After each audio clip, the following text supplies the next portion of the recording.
welcome back. Thank you everyone for your patience while we had another item of business to conduct. So next up, I'm going to ask you all to join me in our Pledge of Allegiance.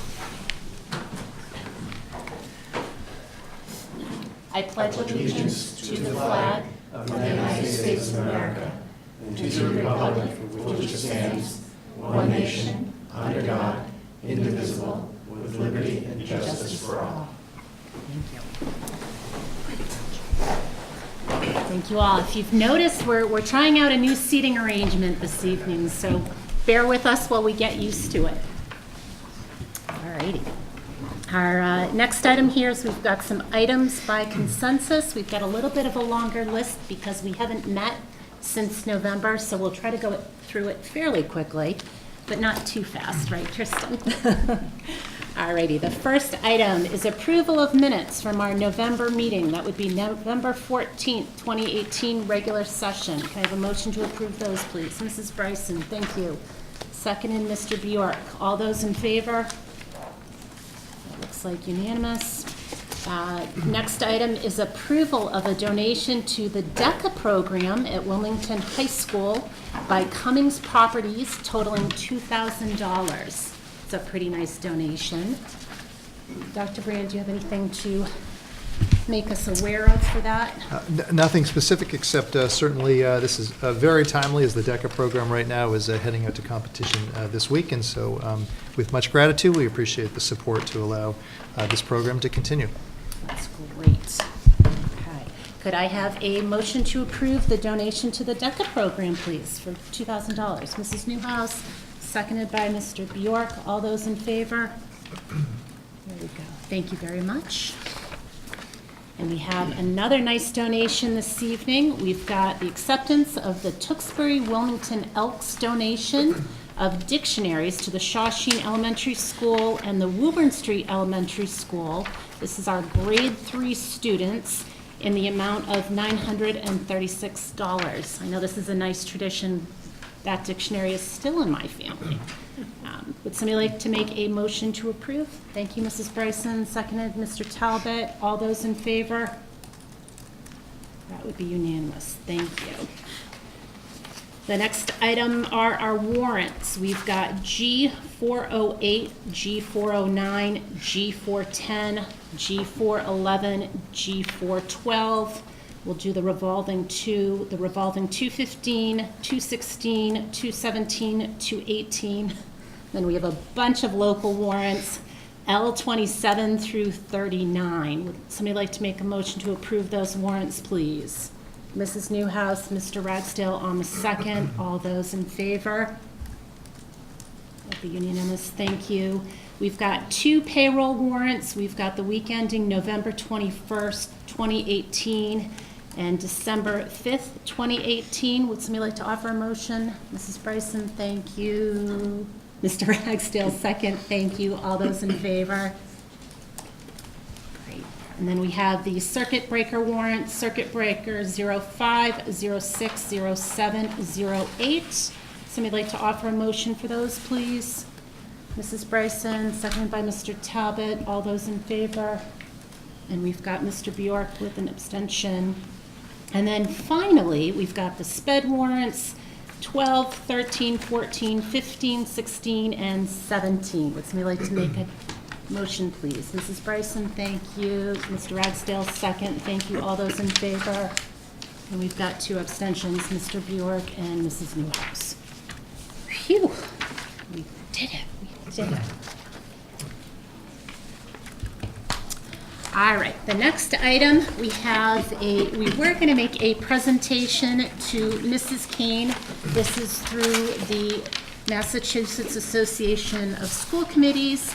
Mrs. Kane was nominated by the Wilmington School Committee and actually awarded this special Lifetime Achievement Award. I do have her plaque. This was presented at MASC's conference this November. We wanted to present it to Mrs. Kane this evening, but unfortunately she could not be here. So we say thank you, and I'm showing off the plaque. All right, next up I think we have a student presentation, and that would be for the Shawshene Elementary School Buddy Bench. Hi, Mrs. King. Over here now, Please. the new location. Please Okay. do. So thank you, everyone. And I'm going to introduce Craig, Liam, and Juliana. And you guys can come up. So they're going to help me present today.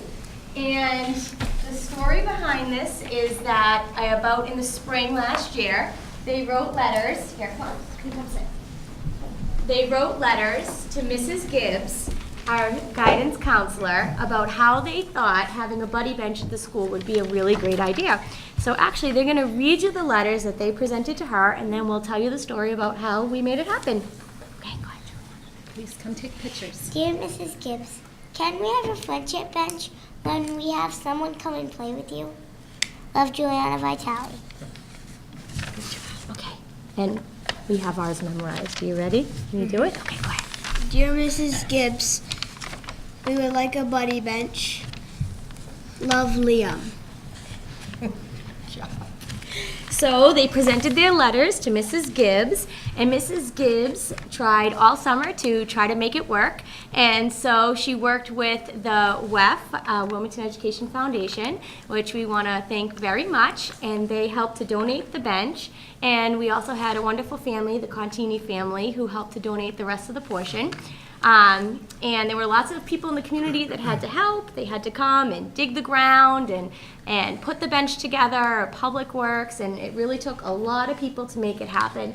Also, Kim Provencel's here, and she helped to create the video. So the students worked with Mrs. Gibbs. They created a script, and they created a video, because having a buddy bench isn't just about having a bench, right? It's about knowing how to use the bench to make friends and keep friends and help friends. And so we're going to have you watch the video, and all the students at the Shawshene Elementary School watch the video together with our stars here sitting up on stage helping to present it. So without further ado, here is our Buddy Bench video. Hopefully. You guys want to see that and watch? And this is Hi, I'm Craig.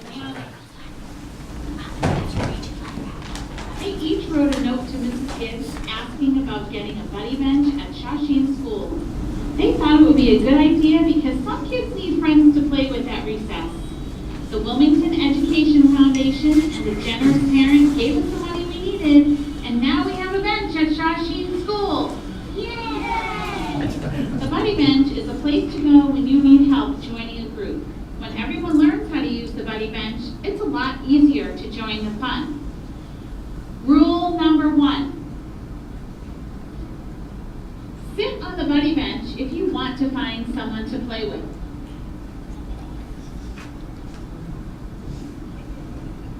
Rule number 2. When you see someone sitting on the bench, ask that person to play with you.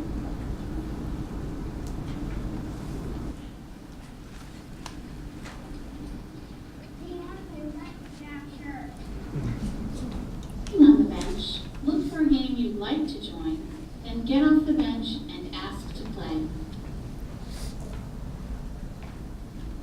Can I play with you guys? Yeah, sure. Rule number 4. If you're sitting on the bench, play with the first person who invites you. You want to play? Yeah, sure.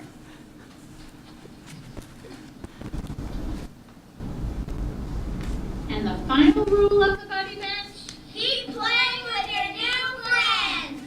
the buddy bench isn't for sitting and talking. There are other benches here for that. Use the buddy bench when you need to find someone to play with or when you see someone in need of a friend. Let's go play.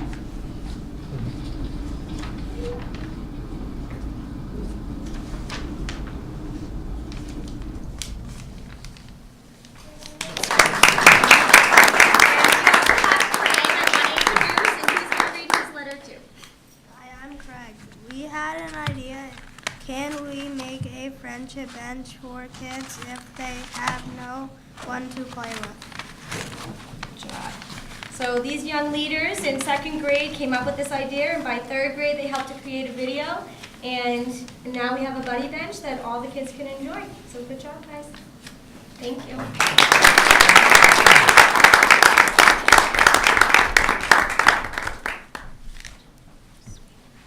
That's great. Thank you so much for sharing your letters with us and also the video. We're trying out some new technology this evening, so if you're wondering why those of us are sitting with our back to the screen, we have a screen right in front of us, which is making it much easier for us. So I wanted to explain that. Thank you so much.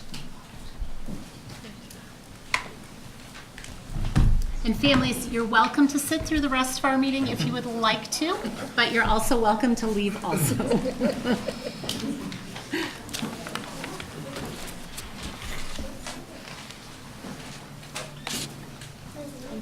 You're welcome. Thank you for coming.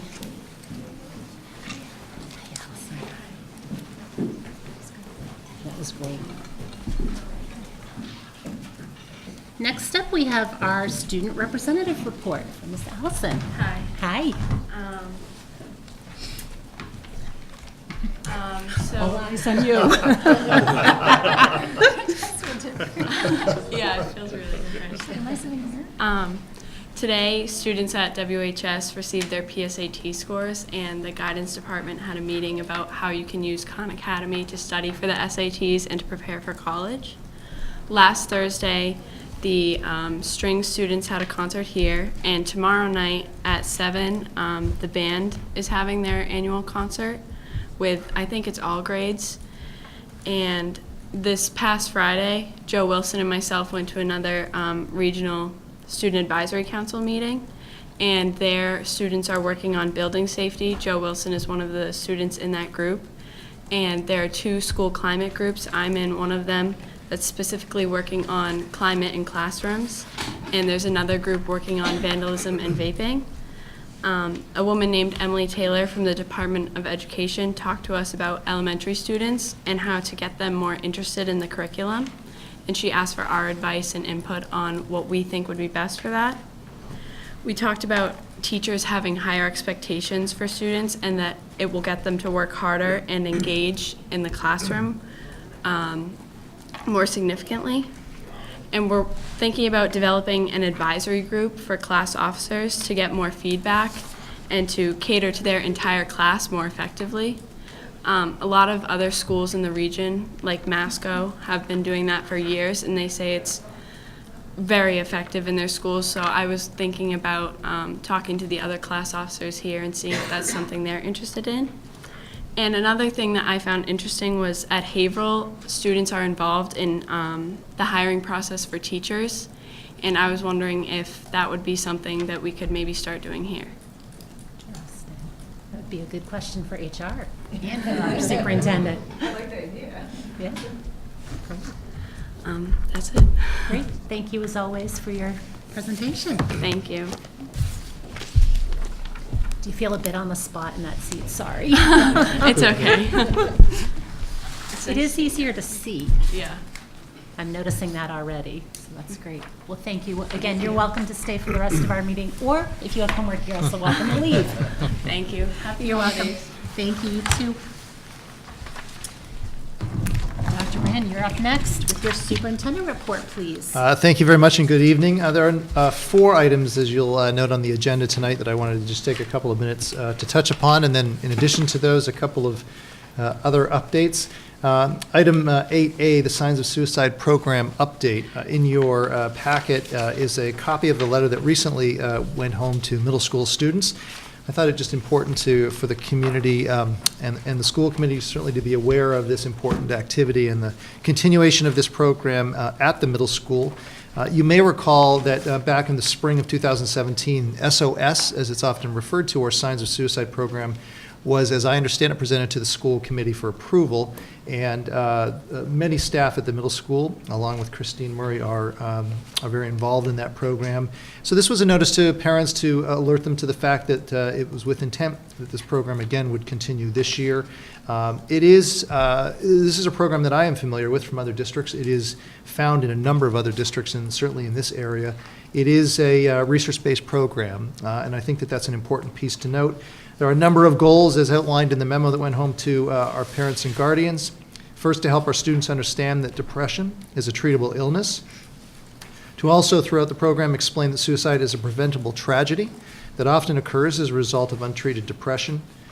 The intention is also to provide students throughout the course of the program training in how to identify serious depression and potential suicidality in themselves or a friend, and simply on a larger level to help our youth in terms of providing them with strategies and understanding around also, of course, seeking help from an adult. The memo, as you can see, goes on to provide other additional resources and information around how the program will play itself out. Again, I think it's terrific that we have this program here in Wilmington, and specifically at the middle school. It is very, very important indeed, and is, I think, also important to note it's not just a program in isolation, but it is another example, I think, worthy to note of our efforts as a district to attend to the social and emotional well-being of our students, and that's certainly the case here with this program. Item 8B, the middle school schedule and program of studies review. Not easy to make a transition, but just in doing so, there's a copy of a memo here that I provided to the middle school staff, and again, in the spirit of trying to keep the school committee and the community at large informed of this activity. As I've come to learn over the last number of months, the current schedule and program of studies at the middle school is that which has remained in place, or has been in place, for some time. And in thinking about it further and in talking with a variety of different folks, it just seems timely to begin to move forward and start to gather a deeper insight in terms of the degree that our program of study still remains ideal or optimistic, or ideal in terms of meeting the needs of our young adolescents, and how the alignment of that schedule also holds true. I can understand that there may be some who might question or wonder a little bit about the timing of this, specific as it relates to another item that I'll get to, and that's the forthcoming middle school principal search. But as I tried to outline in the memo here, I think that time is of the essence. And that is to say that if at the end of an engaged, expansive process, there are to be any recommended changes to the program of studies or to the schedule, in my opinion, if we waited until the arrival of a new principal in the district, that quite easily would push the potential of any changes out yet another year. And so, as you can see in the memo here, the intention is to kick off a small group in the new year when we return, to work to gather information on a couple of key areas: research regarding effective middle schools, scheduling, and programs of studies. Seeking feedback regarding the current strengths and weaknesses of the school schedule that is in place right now, and as well information on surrounding middle school programs, their schedules, and so on. If all goes as is thought possible, by the end of this current school year, we would have a report generated, if you will, that then in turn could be quite literally handed off to the permanent principal. And he or she could work respectively with this staff, or perhaps an expanded staff, to start to move forward should there be any changes that might be sought in either a program or a schedule. So it's the beginning of a fairly long process, but again, to wait until the arrival of a new principal, in my opinion, would hold the potential to push this out even farther. I just wish to say that there is, with this effort, absolutely no intention of changing the program of studies or the schedule for next school year. This has to be a very long, drawn-out process, so I want to make sure that people are clear on that. Item 8C, very quickly, the Strategic Planning Committee, as the committee knows and the community knows, we are truly, literally gearing up for the start of the development of the next strategic plan. The memo in the packet, as you will see, outlines the community members, the Wilmington Public School staff, administrators, students, and school committee members who collectively will help serve on this committee. I want to thank all of those people who expressed an interest in participating. We had far more people, quite honestly, that were interested in serving than really we had spaces for. It's a large committee, but I hope that you'll agree that it really represents, I think, all of our key stakeholders throughout the community. And in fact, in this very room, this committee will come together tomorrow afternoon, starting at 2 o'clock to begin this work. I should point out that the work really has also began with our leadership team, who met also in this room about a week ago, with almost 35 of our school and district leaders to also start this important process. And finally, 8D, Middle School Principal Search Committee at your tables. Thank you, Tristan. There is a list of those members who will be serving on the Middle School Principal Search Committee. Too many to list, but you can see there community members, the middle school staff, and the administrators. This group will come together and begin their work actually next week. There's a meeting planned for them. As you know, I think that the posting is up for the middle school principal position, and once we get back in the new year, certainly a lot of work will happen very, very quickly. Again, I want to extend my thank you to all of those who expressed an interest in serving on the committee. I also wish to thank the Wilmington Middle School PAC for assisting in the selection of community members, and for the middle school WTA building representatives who helped identify staff that would serve on this committee. Two final things to note that are not listed on the agenda. First off, there has been some, as members of the school committee know, some discussion at the town level around technology and exploring the possible integration or pursuit of synergies, if you will, between the town's Department of Technology and the school department. Great work with Mr. Ruggiero in working closely with the town to try and explore this. We had a joint meeting just before Thanksgiving, and more to come on that, but really the commitment that in good faith we would look to possible opportunities in the future to explore where we might be able to partner in terms of services or purchase and acquisition of goods. There is no commitment to merge or amalgamate, but certainly an effort to continue to talk and explore and find efficiencies. So, Paul, I don't know if you want to add anything to that, but. Yeah, I think that's. And one final note of thanks to those that were involved in helping with this reconfiguration of the room.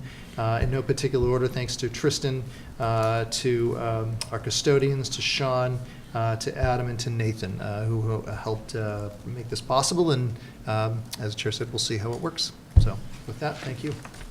I'm liking it already. Great. Thank you very much. Any comments or questions for Dr. Brand on his report? Mr. Ragsdale. For the middle school's schedule and program program review, just had two quick questions. So it says that the call for volunteers will be going out in January. Where do you plan to pull those volunteers from? Are you looking for all district staff, is community involvement? I'm just curious about the breadth of what you're looking for. Thank you for the question. I'm sorry that wasn't clear. The intention right now is to keep it based with staff at the middle school. The caveat or asterisk to that might be undoubtedly the integration of curriculum team leaders within that process. But my thought right now is to keep it with middle school staff specifically. Certainly down the road, there will need to be a wider and open dialogue with this committee, I would see, with our larger parent community. But right now, just with staff for that information gathering phase right now. Okay. And secondly, in the third bullet on that page, it says that they're gathering information on surrounding and progressive middle schools and their schedules. I was just curious what a progressive middle school is. I wasn't quite sure what we mean by that term. Do we just mean successful or worthy of emulation? I didn't quite know what we meant by that. Yeah, that, but also what is understood is that there are other middle schools out there that have really redefined, if you will, their schedules to be in line with some of the current research around such things as long block scheduling, as an example. So it is also a fair question, but that's what the thinking is right now. Not necessarily a traditional schedule, not necessarily a junior high schedule, but one that can be found in a school that is supportive of the middle school teaming concept, but also those that have done some work to redefine their schedules and the thought of best serving young adolescents. Okay, so it sounds like innovative might also be another way of thinking about it. I would agree, yes. Thinking about that. Thank you. I think that this is a 100% terrific idea to move on this in the timeline that you've laid out. I think that Thank you. having this groundwork laid by the time that the new principal comes in will be a great advantage to that. So Thank you. that's good. Any other questions or comments for Dr. Brand on his report? No? Great. Okay.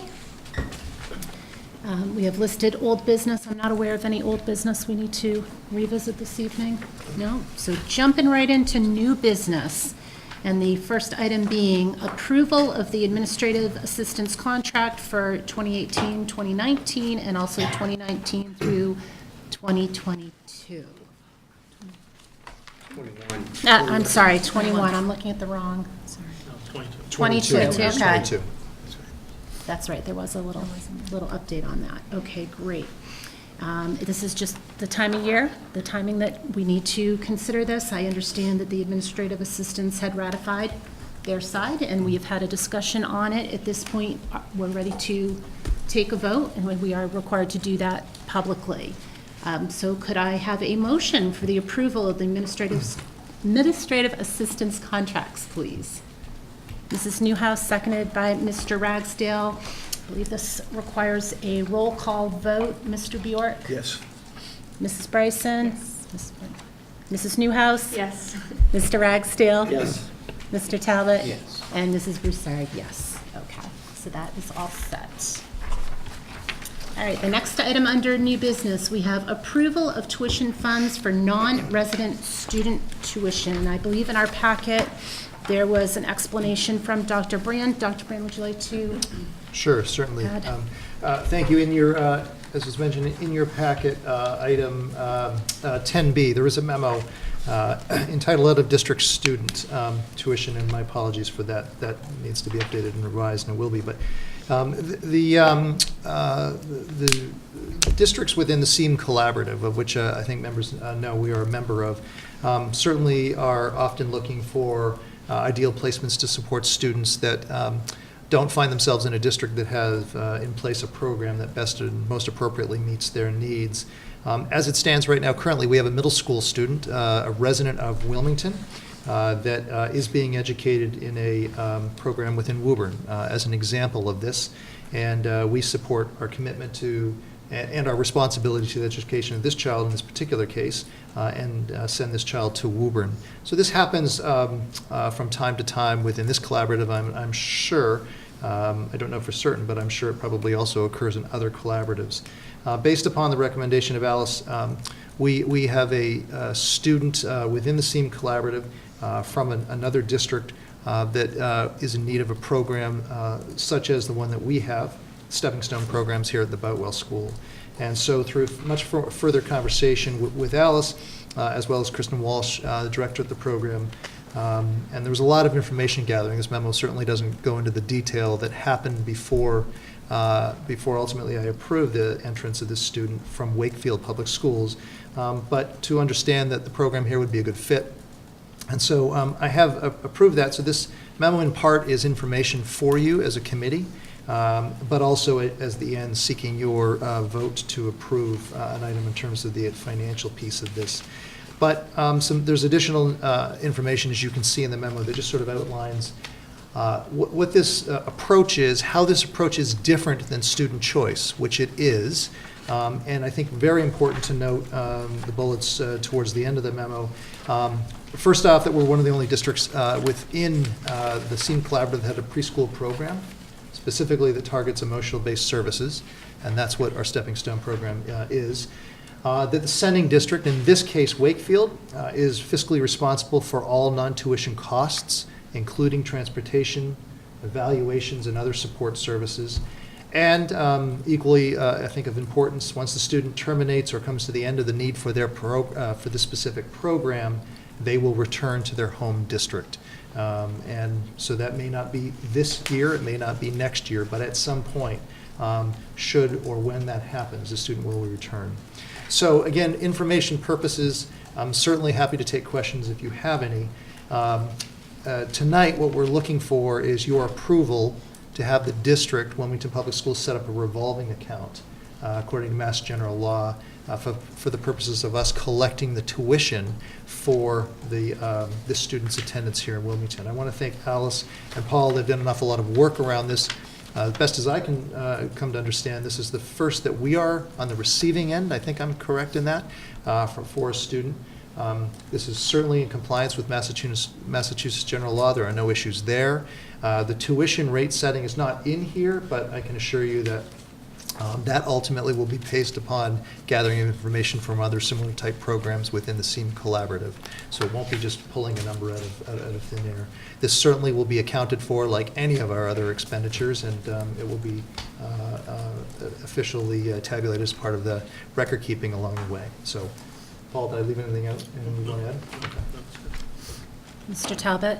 Would this prevent one of our own students? Is this going to take a slot? Like, do we have an issue with, the population of students in that program where it might be a bit much? So it's a great question, and thank you for asking it. So the answer is no. So the answer is in part yes. It takes a slot. There is a cap or a limit, idealistically, within this type of more intensive program. That being said, we are only entertaining this because there is right now the full belief that we will, and with all indications pointing towards, continue to have the capacity to take in students. In other words, with where we're at right now, the enrollment is low. And, just to expand upon that point, certainly I can assure you there's been a lot of discussion around this and going in this direction. This is in part this fine balance between, I would suggest, I won't speak for Alice, but we've had a lot of conversation around this. When we have these more intensive programs, we want to also be cautious that the enrollment doesn't drop too low. For when it does, we could get to a point where we might say, financially, this may not be in our best interests to continue the program, and we may have to put the student out of district placement. Moving in this direction allows us to stabilize, if you will, that program. There is absolutely full belief that we have, as far as we know in the future, the capacity to support this program and still allow more students, should they be on our doorstep today, tomorrow, or in September, to find themselves a place in the program. So. Good. Mr. Bjork? I'd just say I think it speaks highly of the district and the staff that we now have this program. Over the last 5 years or so, we've put so much time, energy, money into our addressing social and emotional needs of children. And I think it's fantastic that we actually have a program that another district is interested in taking part in. Thank you. Any other comments or questions from the committee members? Okay, seeing none. So the district is asking us to approve the revolving account under the MGL for the purpose of collecting those tuition payments. Would somebody like to offer that as a motion? Ms. Bjork, I saw your hand first. Somebody like to offer? Newhouse on the second. All those in favor? That looks like unanimous. Thank you. All right, moving right along here. Our next item is a big one. You ready, Mr. Ruggiero? Dr. Brand, are you up? You ready? Were you calling Mr. Ruggiero? I was, because he's got the big He can one. deliver this, I did watch him do this on WCTV last year. I think maybe he's done it a few times. Do you want to take this, or? So, not to put you on the spot. No. Okay. All right, so we have the fiscal year 2020 preliminary budget. So we were all provided with a budget binder. This is preliminary. Who would like to take it away? I will. Okay. I tried to help you out. I know, thank you. Thank you very much. In your packet, and certainly for members of the community who may be interested in this information, we will post this on the website, not the full binder, but certainly the respective contents. It is that time of the year that the thinking shifts in a more prominent way towards planning for fiscal year 20 or 2019-20 school year. First off, I want to thank members of the leadership team, many of whom are here this evening. This boils down to a few slides, but the fact of the matter is that endless hours of work have gone into getting us to this point that starts really shortly after school gets started.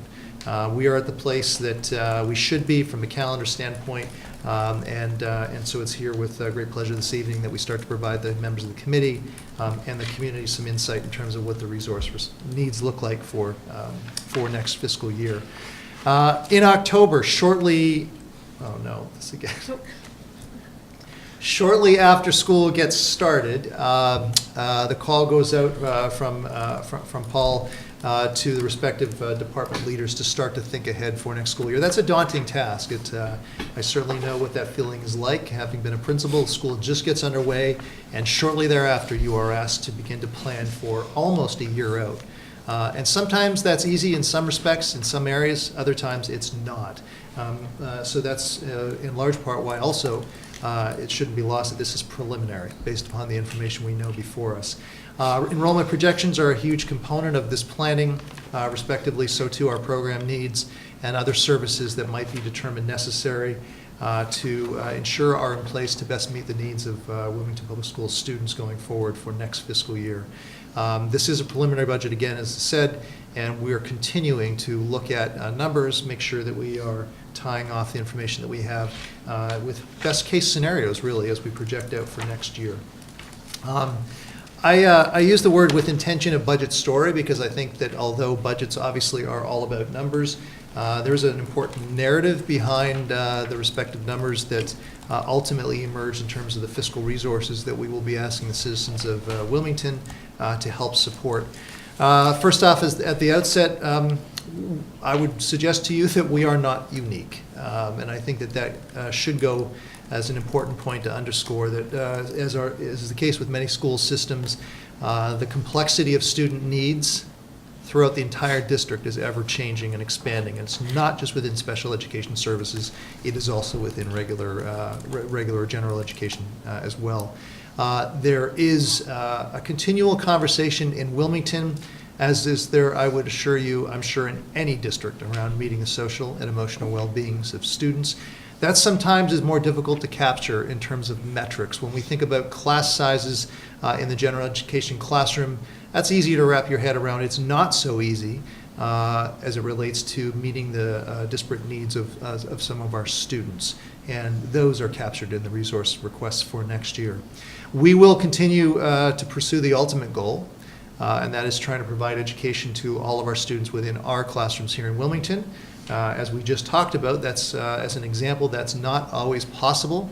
We will do so where we can. Within this budget, though, is also the appropriate fiscal consideration for those students that will continue to have to be placed outside of the district's services or programs. We will also continue the efforts. Thank you to Mr. Ruggiero during his time in this seat around stabilizing the school system, taking stock of where we're at, as well as so doing, taking a look forward. As you know, and as was mentioned just a short time ago, we're in the beginning stages of planning our new direction as it relates to the strategic plan, and no doubt that possibly in the future could lead to differing respective resource needs beyond FY21, but that's at a time and a different time and a different place. The information that's included in the budget materials that you have also includes information around enrollment. This provides a snapshot of where we're at, and I think it's important to note, it can't go without mention, that the overall enrollment pre-K to 12 is modestly, and I use that word with deliberacy, modestly declining. As has been the case over at least certainly the past few years, we've made adjustments within the projections to take this into account. You can see a snapshot going back to 2015-16 here. Total pre-K to 12 enrollment, the second column over, or the third column, if you will, over from the left shows the enrollment change. And then a further breakdown of enrollment pre-K to 5, 6th grade through 8th grade, 9th through 12th, and then our out-of-district student placements. Paul, who does great work at pulling this together, uses what so many districts do use, and that's a cohort survival model to make these projections. And you can see within the other report where we are trending to some slight declines. We'll come back to this, not this evening, but at a future conversation. We've talked a little bit about the change in numbers specifically from 8th to 9th grade and some of the variations that have been a little bit more pronounced over the last couple of years. Obviously, we don't know what next year will look like, and we'll continue to carefully track that. But a further note on enrollment, and this is my opinion, but I do think that going forward, if the trends here continue and we see slight decline in enrollment, I think we need to be cautious, and respectively, our citizens need to be cautious in terms of how that may translate in terms of enrollment-driven reductions. And, a few things as I think about that to note. First, the reality is that our population is not just spread out over one building, it's out over many. And usually these reductions, unless something somewhat miraculous happens, they're never concentrated neatly and cleanly all at one grade or in one school.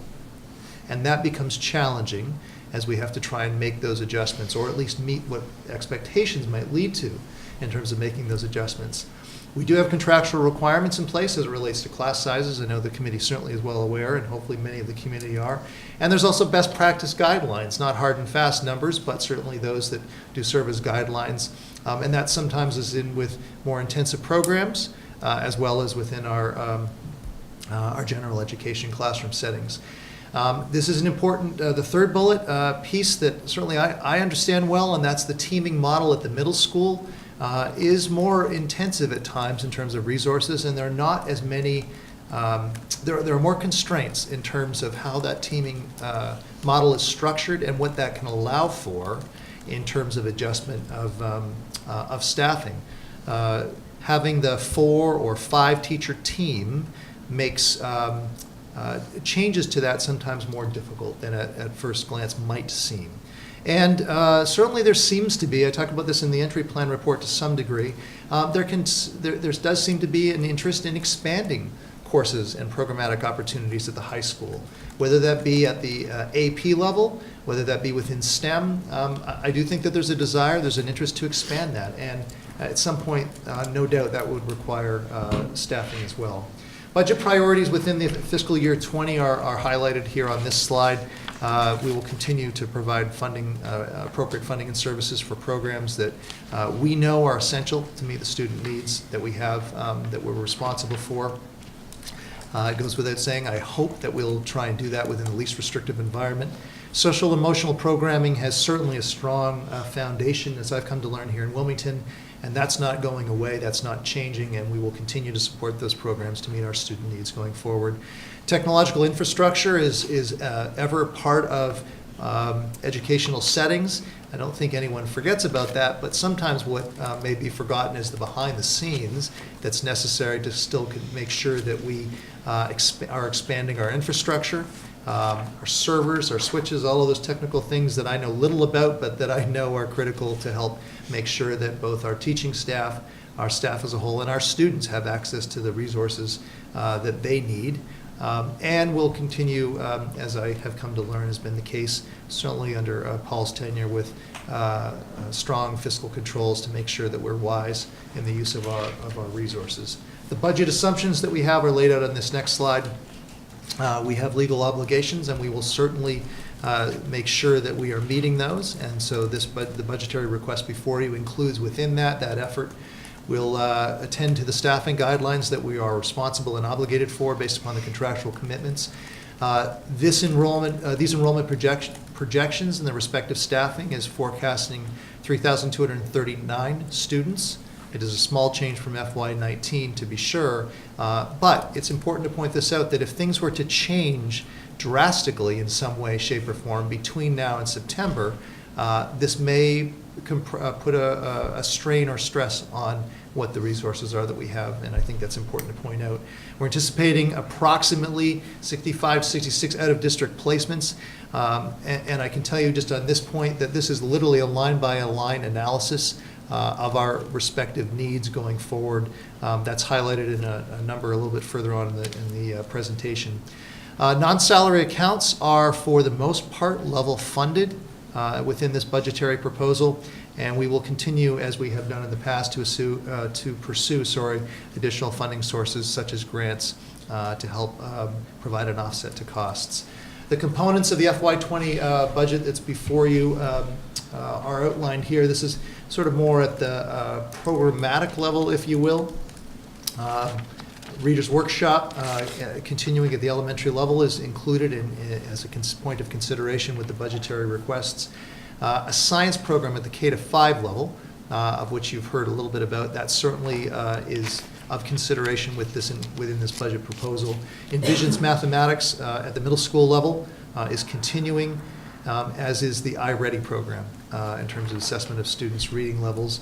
And as I know you know, the one-to-one Chromebook initiative continues in its expansion, and that will be next year through 6th through 12th grade as a whole. And then that out-of-district tuition increases right now are projected to be an increase from fiscal year 19 of approximately $500,000. Smaller numbers here on the slide. You have this within your packet of information for members of the committee and those that may be further taking a look at this information online. This slide shows the highlights of the personnel changes. It's important to note a couple of things here. Fiscal year 19, again, just a point of reference, that's the year that we're in right now. We had planned for, you had approved, that is to say, 476.25 FTEs, or full-time equivalent staff positions. This slide highlights some of the changes since the time of approval of the fiscal year 19 budget to the present time, or at least to the start of the school year, that is to say. And there was an increase, as you can see, of 8.60 FTEs. That's listed there around under the special education compliance, point 2. Special education new programs since the time of the approval of this budget of 2.0, special education language-based compliance related of 1.0, and then educational assistance to help support services in our programs of 7.40. There was some reduction there too. But the sum difference is 8.6, as you can see. And I just think that that's important for you to know and to point out. The FY20 budget changes as it relates to personnel are highlighted there. Specifically a special education inclusion teacher that is being proposed at the middle school. I'll talk more about that later. Future presentation in January, unless there are questions this evening. Teachers for enrollment. Right now we are forecasting a reduction of enrollment of 4.0. Educational assistance, based upon, again, the programmatic needs that we know at this point in time, a reduction of 2.5. And 2.0 for students moving into out-of-district placements there. So the sum total for FY20 right now, as it currently stands, is 478.35 FTEs. Salary changes very quickly are highlighted on this slide, and you can see the the steps and lane changes account for just shy of $420,000. New positions, 473,000. Salary increases, this is contract driven, contractual agreements driven, just a little bit over 800,000. And some of the other moving pieces, if you will, related to salary changes. The percentage change right now, as it currently stands from fiscal year 19, is an increase for salaries of 3.70%. Non-salary changes are highlighted on this slide. Again, as a reference point, along the top, FY19 or the current fiscal year budget of a little bit over 8.6 million. Some of the changes that are happening in these non-salary accounts are highlighted from special education tuitions. I mentioned that just a moment ago. Curriculum and curriculum supplies, transportation, professional development, a move to offset electricity into a revolving accounts. Percentage change in total for non-salary changes here going forward at this point in time is anticipated to be 7.89% within this budgetary plan. So the preliminary budget summary as it stands right now for FY20 summarized on this slide, salary, non-salary, and then the total anticipated expenses at this point in time sit at right now a change of 1.8, a little bit over $1.8 million in total.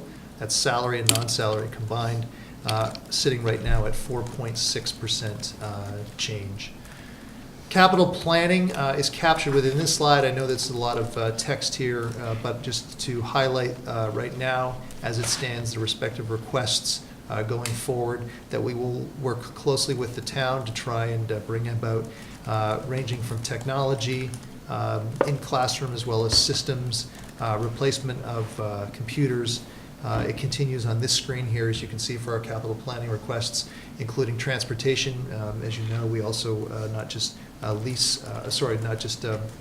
with our partnership with North Reading, but we also do oversee some other transportation services. They're included in here, as well as some other various projects that have been identified as in need. And so we will work with the town again to try and advance these as part of that plan.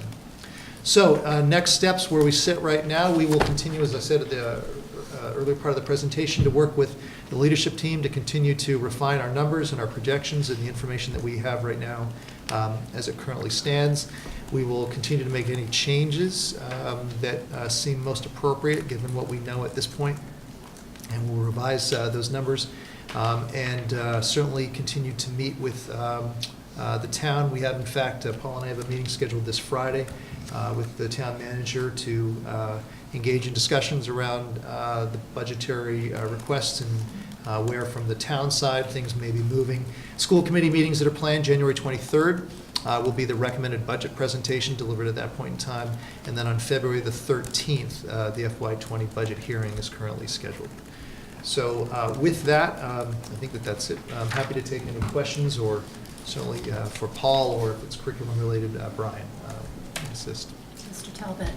In regards to the student population part, how does Wilmington compare to other towns' reductions in their student populations?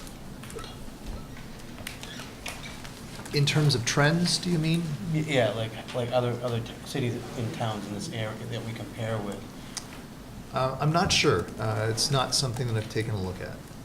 Because I'm just wondering if it's isolated to us, or is it other towns are seeing drops in their population? Because, you know, we've discussed this with the master plan of building new schools and adding to it that there was going to be a population boom, especially with all the housing that's been going up in Wilmington. So Yeah, can you? I mean, we haven't done what you asked, but just in the facility master planning work we did, it was determined that there would be a slight decrease in enrollment going forward. In the new, we're not building additional schools, we're kind of consolidating. yeah, but we're adding on to, like, because we're getting rid of a couple. Yeah. Right now. Yeah, At least that's what the plan says. Yeah.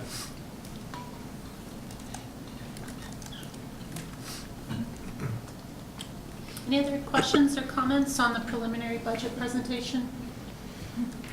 Mr. Ragsdale.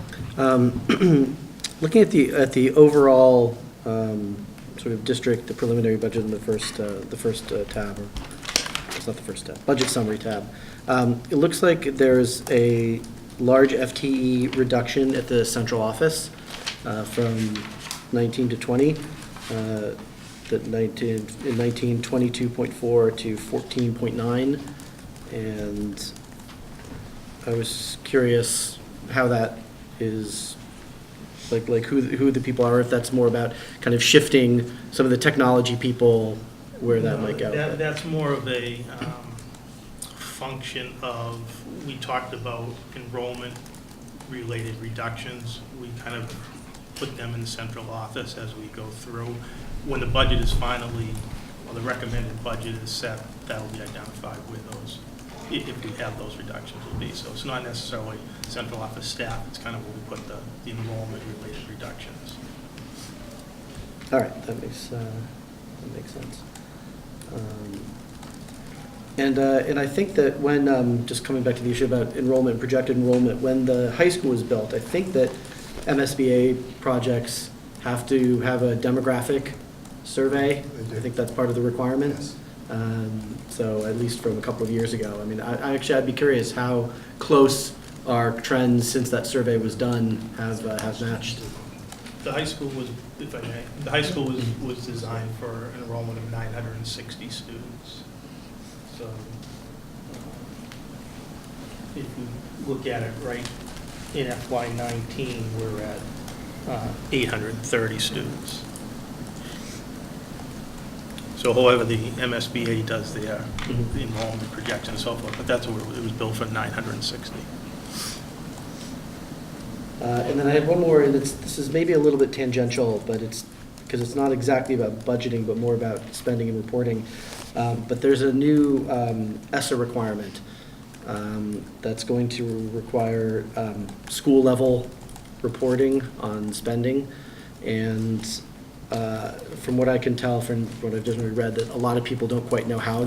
No one's ever had to do this before, so there's a lot of question about how exactly that's going to be reported. And I'm just curious if we have had sort of some preliminary discussions or thoughts about, because I think that doesn't kick in until December of 19, of how we're going to report our spending at the school level as we sort of develop the budget for them. Yeah, if I may, again, the end of the year report that we have to put together by September or October of every year. There are schedules in there by school, so we do report actual spending by school today, and it's part of our end of the year report that goes to the Department of Elementary and Secondary Education. So is it perfect? Probably not, because you have some costs in the central office that could get allocated potentially to schools and so forth. But for the most part, the way we budget, that's the way we capture actual spending, and then in the year report, that's how we report it. And there is a schedule that captured by school, central office, and then each school individually. Thanks. Mrs. Bryson, question. On the capital tab, all the technology, I'm just curious, for middle school labs for FY20, what is that? Is that the computer labs, or, is that It's the computer labs, yeah. We did the tech ed lab this past summer, I believe. Yeah. So I'm these just, are the children all having their own Chromebooks, I'm just wondering what they have in those labs. Yeah. If we could, maybe, I don't want to put you on the spot, Kevin, but the regular general lab. The labs that use still use for our computer literacy classes, and there are software programs now will be on those computers. And then, can I ask one question? The laptop replacement, I'm assuming that's for teachers? Yes. Okay. For staff, yes. For staff. Yep.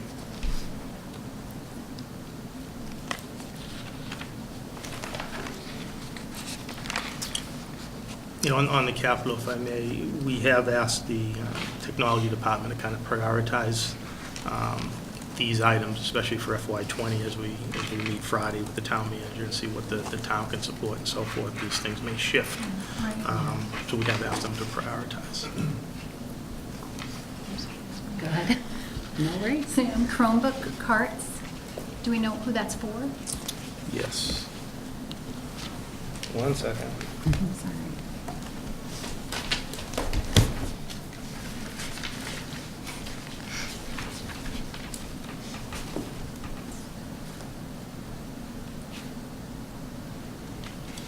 FY20, one for the high school north and west, 21 middle school Woburn Street, Shawshene, 22 Wildwood, Boutwell in middle school. And then kind of assess going forward. Currently, the Boutwell and Wildwood each have one. Yeah. The Woburn Street and Shawshene each have 3. North and west each have 3. And the middle school and high school have 7 each. So this is to kind of supplement them, especially even with MCAS now, grade 3 going to computer-based. We're still going to have to move Chromebooks from school A to school B during the testing period, similar to what we've done the last couple of years. So this hopefully gets us to the point where we may not have to do that. For the elementary, but again, for 6 through 12, students are bringing their own computer. So I'm just curious as to why we have Chromebook. I mean, do we still need the Chromebook carts if our children are all bringing their own Chromebook? I guess that would just be just something for us to, I mean, do we? I guess, we have to have extras on hand. Right, there's extras. For testing and whatnot, but. Right, and then some of our Chromebooks are registered for MCAS and different things, and we put it into classes all the time as well, so. But that's something we can continue to look at, and we do. But we always have to, if someone doesn't charge it at night. No, I know, I understand. But I do, if I may, but I do think that where we need to think about is how these are redeployed, as once we have the 6 through 12 built out, and that's replicating itself with the new grade 6 coming on, that what we can, just how we can distribute these at the K to 5 building, the pre-K to 5 buildings, I think is where we need to. And within the ones we have, there's always replacement as well too. Sure. So. Understood. Thank you very much. Mr. Ragsdale. Just one more point on the technology, which is that even after we have full Chromebook deployment, Chromebooks are not the only technology devices that we need for our educational programming. That they're fairly limited with basically a browser and not many programs. So parts of a computer curriculum that require more advanced software and applications and so forth is going to require different computers, even when everyone has their own individual Chromebook. Any other comments or questions from committee members? No, and I would just offer the reminder that this is the first pass at this, right? Those of us that have been around for a while, we get to sit through a couple of presentations, this one being the first pass, the preliminary budget presentation. As Dr. Brand explained, our second meeting in January, it's January 23rd, is the recommended budget presentation. And then we have our budget hearing, which is a public forum. I think a couple of you might remember a couple of months ago, I challenged the public to actually attend that meeting. That's on February 13th, because that is one of the few public forums we have as a school committee. And the budget is a big piece of our job. So with that, I think we've covered the preliminary budget presentation. All right, our next item of business is another one of the school committee's big responsibilities, that being the evaluation of our superintendent. And I have asked Dorothy Presser to join us this evening. She represents Massachusetts Association of School Committees. Some of us have been through this process in the past. The last few years we have not had the opportunity to go through the full process, so I think we could use a refresher. You all should have a binder, and this does look a little bit challenging when you first open the binder, but I'm sure that Mrs. Presser is going to make it much easier for us. That's the hope. That's the hope. Well, thanks very much for having me here tonight. As Julie said, some of you have been through this before, either sitting as school committee members. I have a feeling some of you are more familiar with it from maybe some other parts of your life. But because some of you have been through it before, if you want to jump in and add any local context to what I'm saying, please feel free to jump in or ask any questions along the way. So first of all, I always put this sort of in the big picture framework to start with, that the superintendent's goals that are part of the evaluation model that I'll be discussing fit into the big picture, right? So you have you're working on a strategic plan, you have some sort of overarching goals that you're aiming for. So the work of the superintendent is really to further the work of the district, along with any goals you might have yourselves as the committee, school improvement plans, and the administrators' teacher goals into the classroom, with that ultimate goal of continuous improvement in student achievement as you define it for the students in Wilmington. So a number of years ago, the legislature passed the Achievement Gap legislation of 2011, which legislated a new process for evaluating all licensed educators in the state. Part of the rationale for doing that was to make it a more effective tool than had often been used in the past in linking the work of educators actually to student achievement.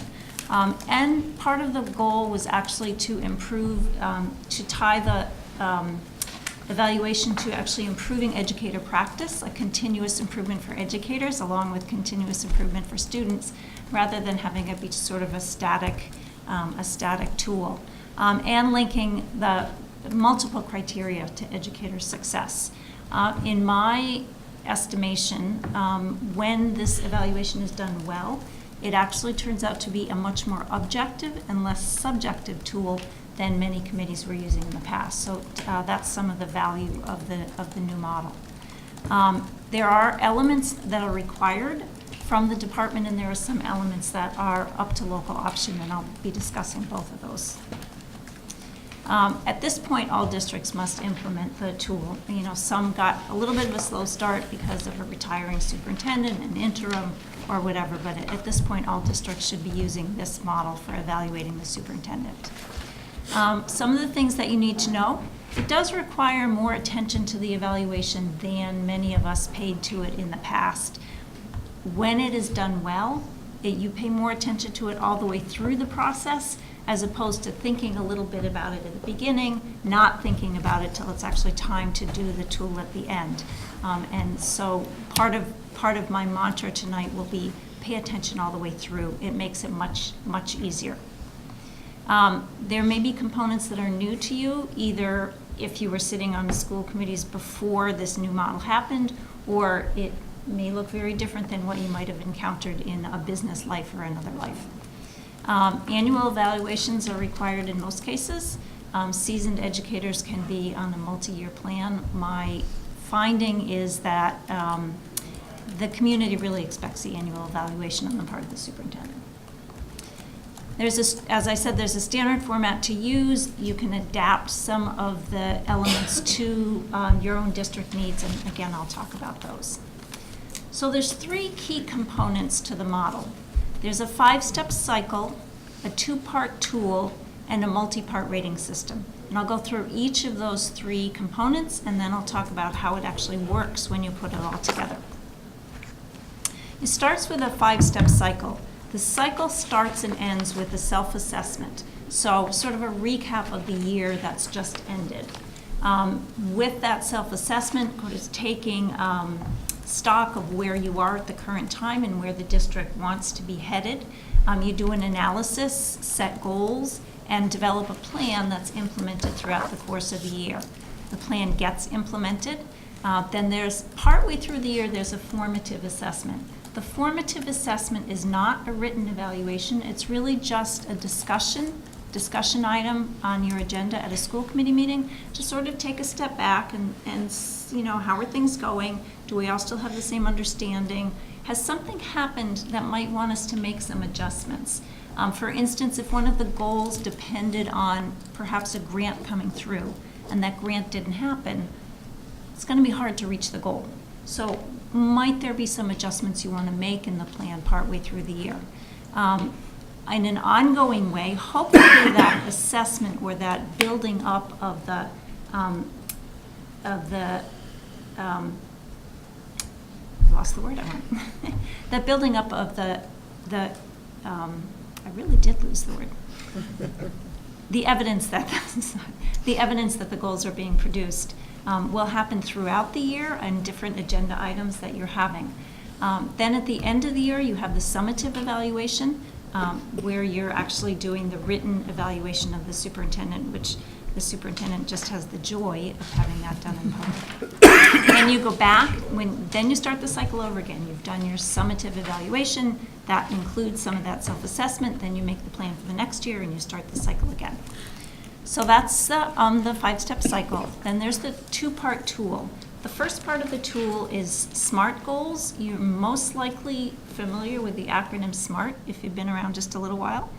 Specific and strategic, measurable, action-oriented, rigorous, realistic, and results-focused, and timed and tracked. SMART goals also have key actions and benchmarks. SMART goals should be in 3 different areas. There should be professional practice goal, a student learning goal, and 2 to 4 district improvement goals in the plan.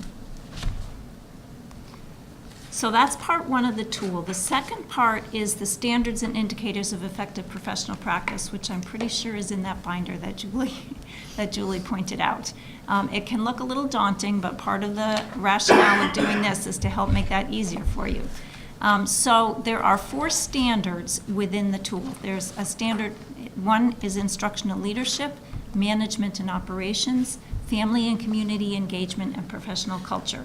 These standards come from the regulations from the Department of Elementary and Secondary Education. There is in that those standards are referred to, that document is referred to as the rubric. So within each standard, you'll find that there's an indicator. This further breaks down what is included in each standard. Then within each indicator, it breaks it down even more into elements. And for each element, there's a descriptor of what that looks like from needs improvement up to exemplary practice. So just to give you an example, if you take standard 1, which is instructional leadership, part of instructional leadership includes curriculum. So indicator 1A defines curriculum. Then within curriculum, part of delivering the curriculum and implementing the curriculum is having standard-based unit design. So when you're implementing good standard-based unit design in your district, what does it look like at an unsatisfactory level up to an exemplary level? If you look at those descriptors, the proficient will always be bolded in what comes from the Department of Elementary and Secondary Education, because that is considered a high and very acceptable level of practice. If you look at exemplary, it always ends in is able to model this element. So not only is the person doing it in a proficient manner, but they're also an exemplar for others in how they do it. They're doing it in a way that others should be able to, or should want to follow to be able to do the work.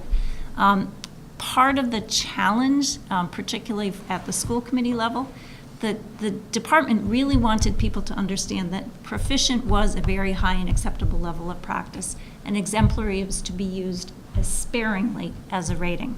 And that can sometimes be a tug and pull, particularly when you want to have the community have confidence in the schools and so proficient may sound like, well, proficient, but it's sometimes hard to get the community to understand that that is very acceptable. It's also a little bit more difficult for school committees. Within a district, it's much easier to have that inter-rater reliability so that, the people rating the teachers can all talk about this is what it looks like within our district. This is what we call proficient. You may not call proficient the same thing that a neighboring district calls proficient, so you can sort of get a little bit of a tug and pull there between districts. So that's the two-part tool. Now the rating system. There's a summative performance rating on the goals that we talked about that goes from did not meet up to exceeded. There's a summary rating on the standards, which goes from unsatisfactory up to exemplary, as you saw. And then there's an overall summative rating from unsatisfactory up to exemplary that combines those two ratings. Got it? Okay. So just to review, 3 key components: the 5-step cycle, the 2-part tool, and the multi-part rating system. Any questions up until this point? Because now we'll talk about how it works. So at the beginning of the cycle, remember we talked about the beginning of the cycle, you're going to create the evaluation document. So the document that will be used at the end of the cycle for evaluating the superintendent. You work with the superintendent to draft the goals that will be in the document. Larger committees in particular might use a subcommittee to start that work. Sort of the laws and sausages view of sometimes it's just easier for a smaller group to sit down and do the nitty-gritty of the wordsmithing and so forth and so on. In the end, the school committee, though, has the final approval on what the goals are.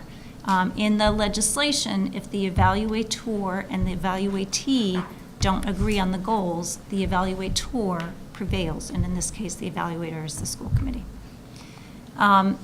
Then, once you've done the goals, then go into the rubric and pick the standards, indicators, and elements that you will use.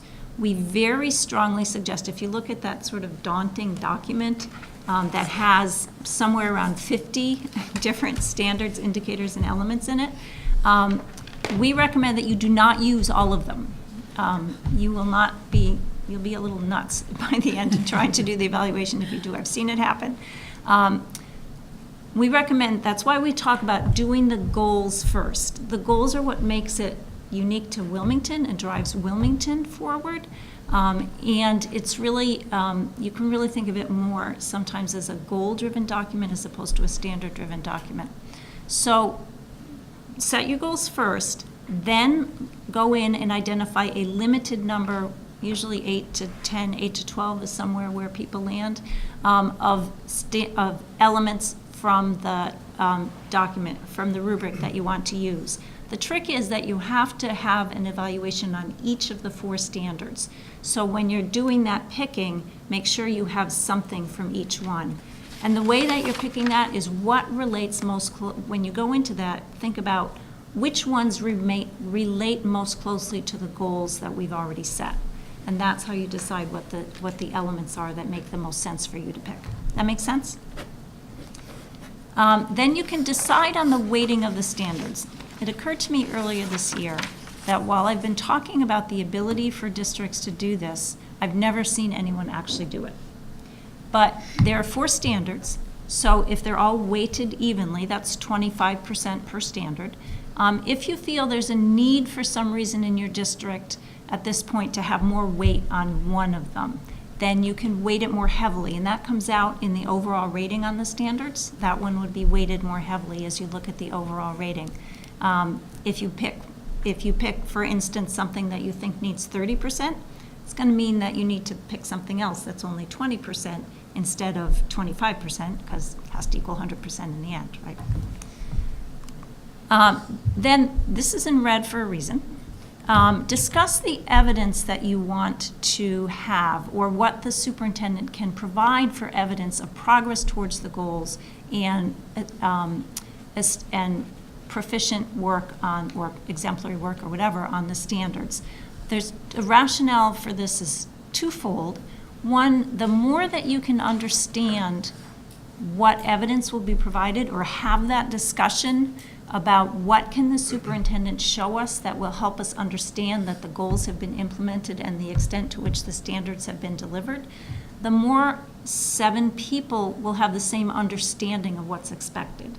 In cases where that's not discussed well at the beginning, sometimes the end, doing the evaluation becomes much harder, because you've got different people that had different expectations of what was going to happen during the course of the year.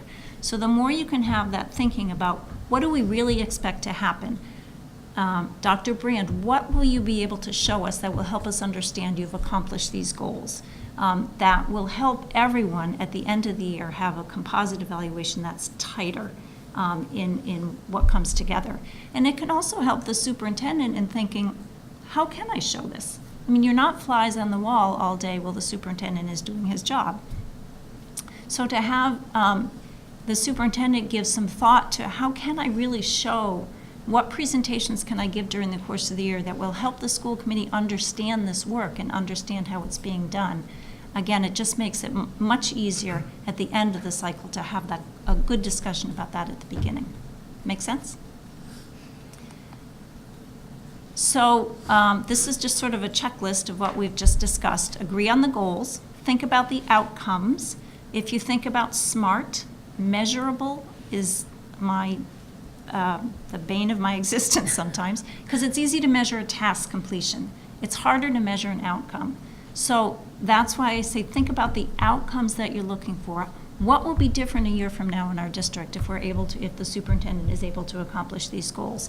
That, again, that will help give everyone that same understanding, and will help you get feeling like progress was made and not just that a list of tasks were completed. Agree on the applicable elements in the rubric. Again, not too many. Be limited in what you pick. Be strategic in what you pick. Determine the weighting of the standards if you choose. And then, again, discuss the evidence. So how will the committee understand the work that's being done and understand the extent to which the goals are being reached and the standards being implemented? And from that, then you can create a year-long agenda. So we often talk about a year-long agenda that has sort of the sort of administrative tasks list to be completed. You know, in December, we're going to hear the preliminary budget. And then in January, we'll hear the recommendation, school choice votes, things like that. But if you've had a good discussion about what progress is going to be made during the course of the year with those goals, then you can think about what's the right time for us to get certain presentations that will help us understand that progress. And again, that helps you build during the course of the year that build that understanding so that when you get to the end of the year and it's time to write that composite, it's not like, gee, we thought about it at the beginning of the cycle and we didn't think about it till now, and now we're getting this big binder or this big document dump of evidence. You'll be at the point where you'll be able to say, oh yes, all that evidence is just reminders of things that you've heard about all during the course of the year. Make sense? So I said there's some elements were required and some things are optional. 4 SMART goals in 3 areas. One district improvement, or I'm sorry, 1 professional practice, 1 student learning, and 2 or more district improvement goals. If you have too many, you don't have any, so don't go wild. Rating on all 4 of the standards, and then the overall summative rating. Optional, again, as I said, you don't need to use all of the elements and indicators. We strongly suggest that you don't. You can weight the standards differently. The timing of the cycle is up to the committee and the community. More and more I'm finding that the timing of the cycle relates to the school year. That's when it makes sense for making progress and measuring progress. A lot of committees have gotten away from making sure that the evaluation is done just before a spring election. They found, had consideration of how do new people participate, what if people are going off, but making that evaluation something that makes sense in terms of the goal setting for the entire district and the progress evaluation of the entire district. How the evaluation is used, contract renewal, salary increase, however you use it. And the process for completing the evaluation is also varies some from district to district. One of the things to remember is that the superintendent only has 1 evaluator, and that's the committee as a whole, and that's how we talk about the composite evaluation. Let me just take a break and make sure nobody has any questions up until this point. So at some point, you're at the end of the cycle and it's time to complete that evaluation. You'll all have your individual evaluations to complete. Someone was holding up the form before.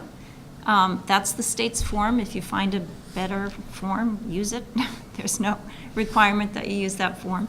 The superintendent will provide you with the either a review of the evidence or sort of a summation of the year in terms of a self-assessment and the evidence behind it, and you'll have the form to complete it. Everyone will complete their own individual evaluation, and that goes to usually the chair, sometimes the designee of the chair, perhaps a subcommittee, particularly in larger committees. It might be a subcommittee that works on that.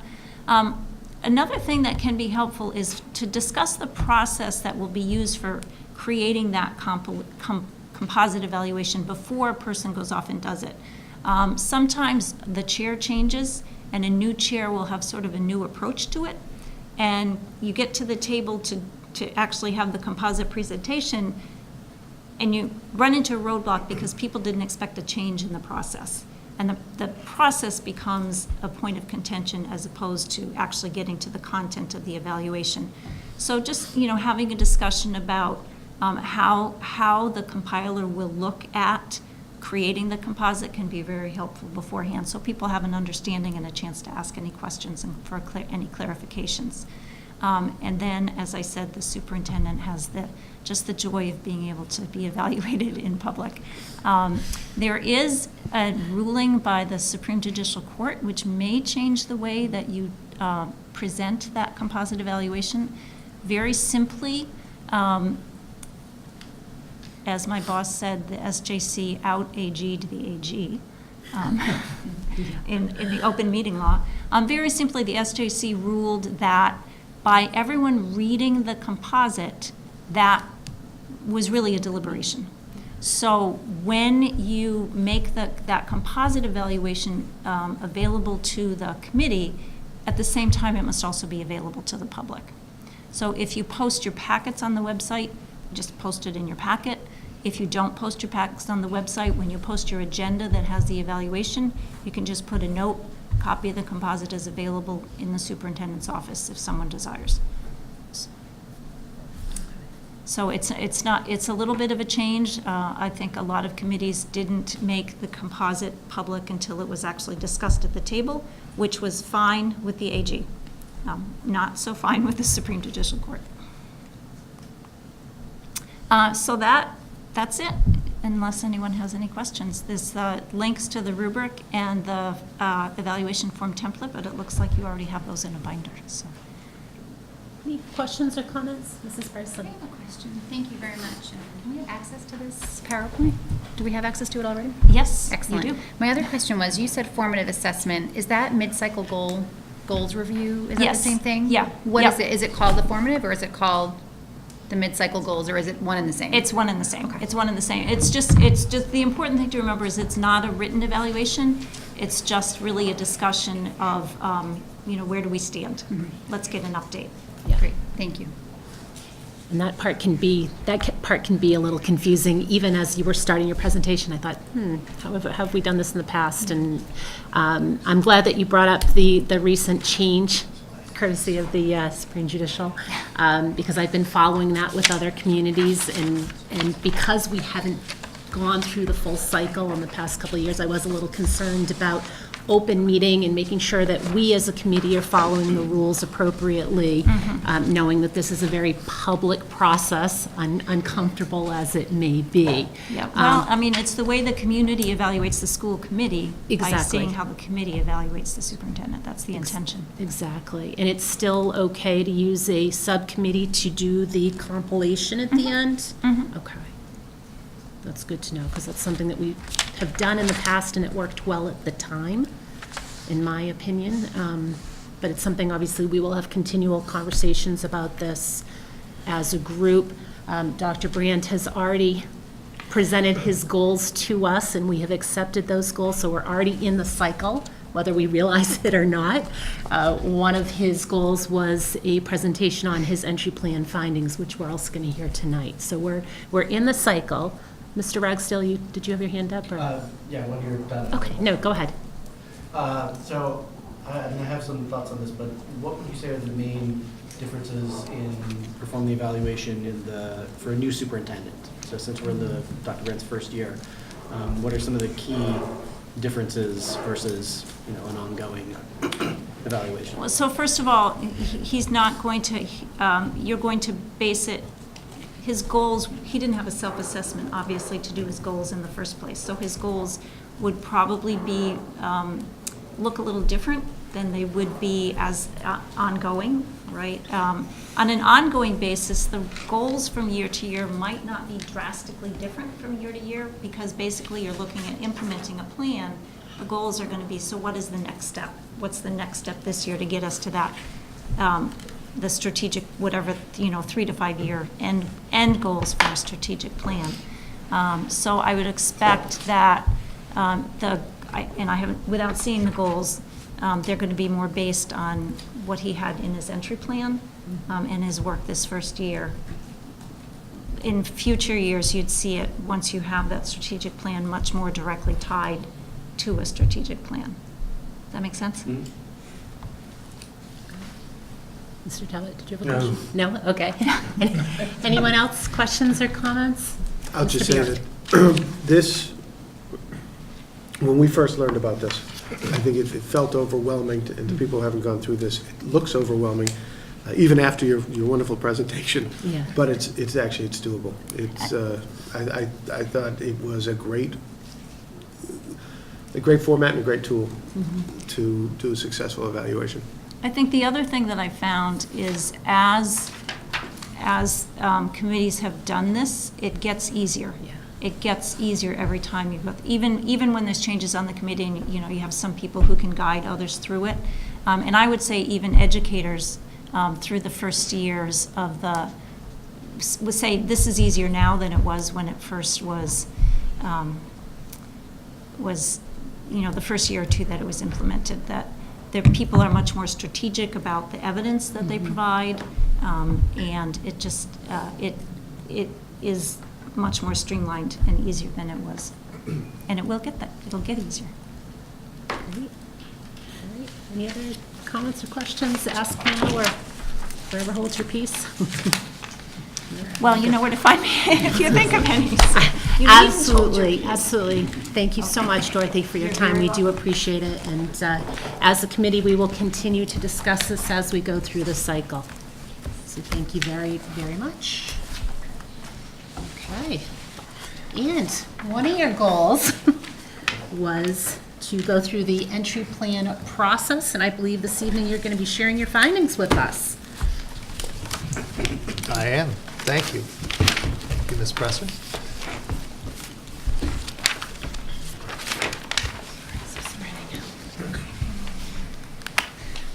Good. I'm good to go. You're good. All right, very good. All right, good evening again. As you know, one of my performance goals this year was the completion of an entry plan report. The activity associated with the entry as a leader into a new position is, as I've come to learn, and as I believe, an invaluable and important opportunity for the entire district and the community, for it inevitably sets the direction, in part, for the future of the district as a whole. It's my pleasure to have the opportunity to present to you this evening the findings associated with my entry plan that ultimately attempts to synthesize my work as it has spanned the last 5 months, which has very much largely centered around trying to learn all that I can about the Wilmington Public Schools, or WPS.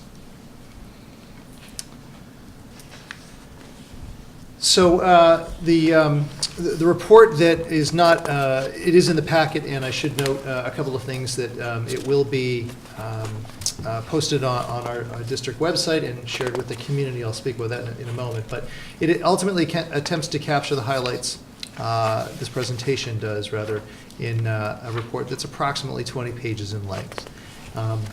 As you know, the school committee has a copy of this, and so too does the staff, and it will be more widely distributed tomorrow when it's sent out to the entire community. It's an effort to try and identify common themes based upon the information that has been gathered, and those sources include, as has been highlighted here in no particular order, surveys that went out to both staff as well as the community as a whole, individual interviews, staff and department meetings, as well as observations.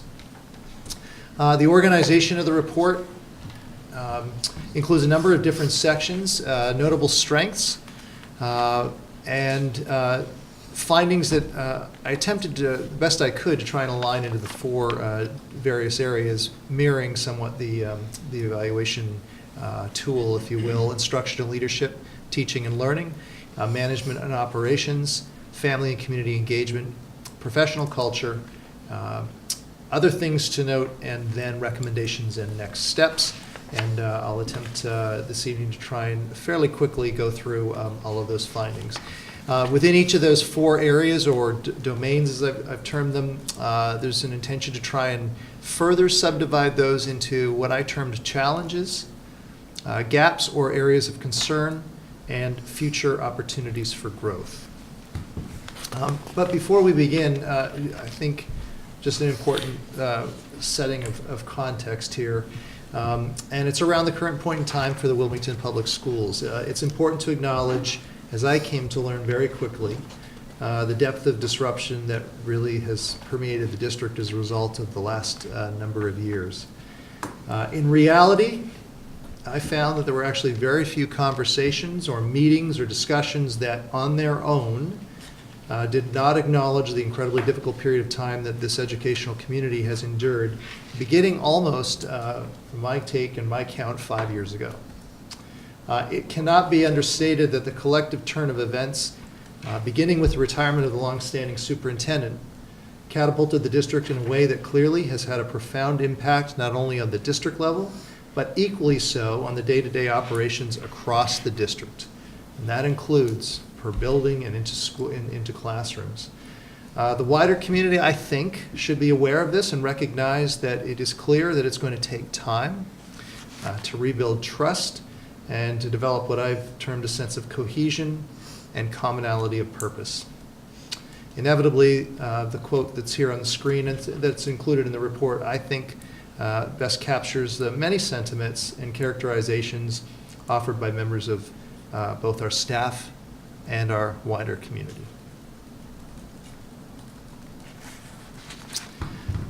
That said, there's also no question that one thing that certainly was spoken with volumes and such support, and that became crystal clear through this process, is that what the real strength of our school system here is, and that is our staff. Well, this quote captures the sentiments of the many voices heard throughout this process, and it just calls out or identifies teachers here. I know, and I've come to learn with great pleasure, that it is very appropriate to substitute our cafeteria staff, our educational assistants, our administrators, our bus drivers, and all of our support staff in the high value that they seem to hold in the eyes of so many throughout the district. There are a lot of strengths, and I know that this just scratches the surface, but in an effort to try and do so and to point out the things that seem to be in a really good place, and as a school community there should be great pride in.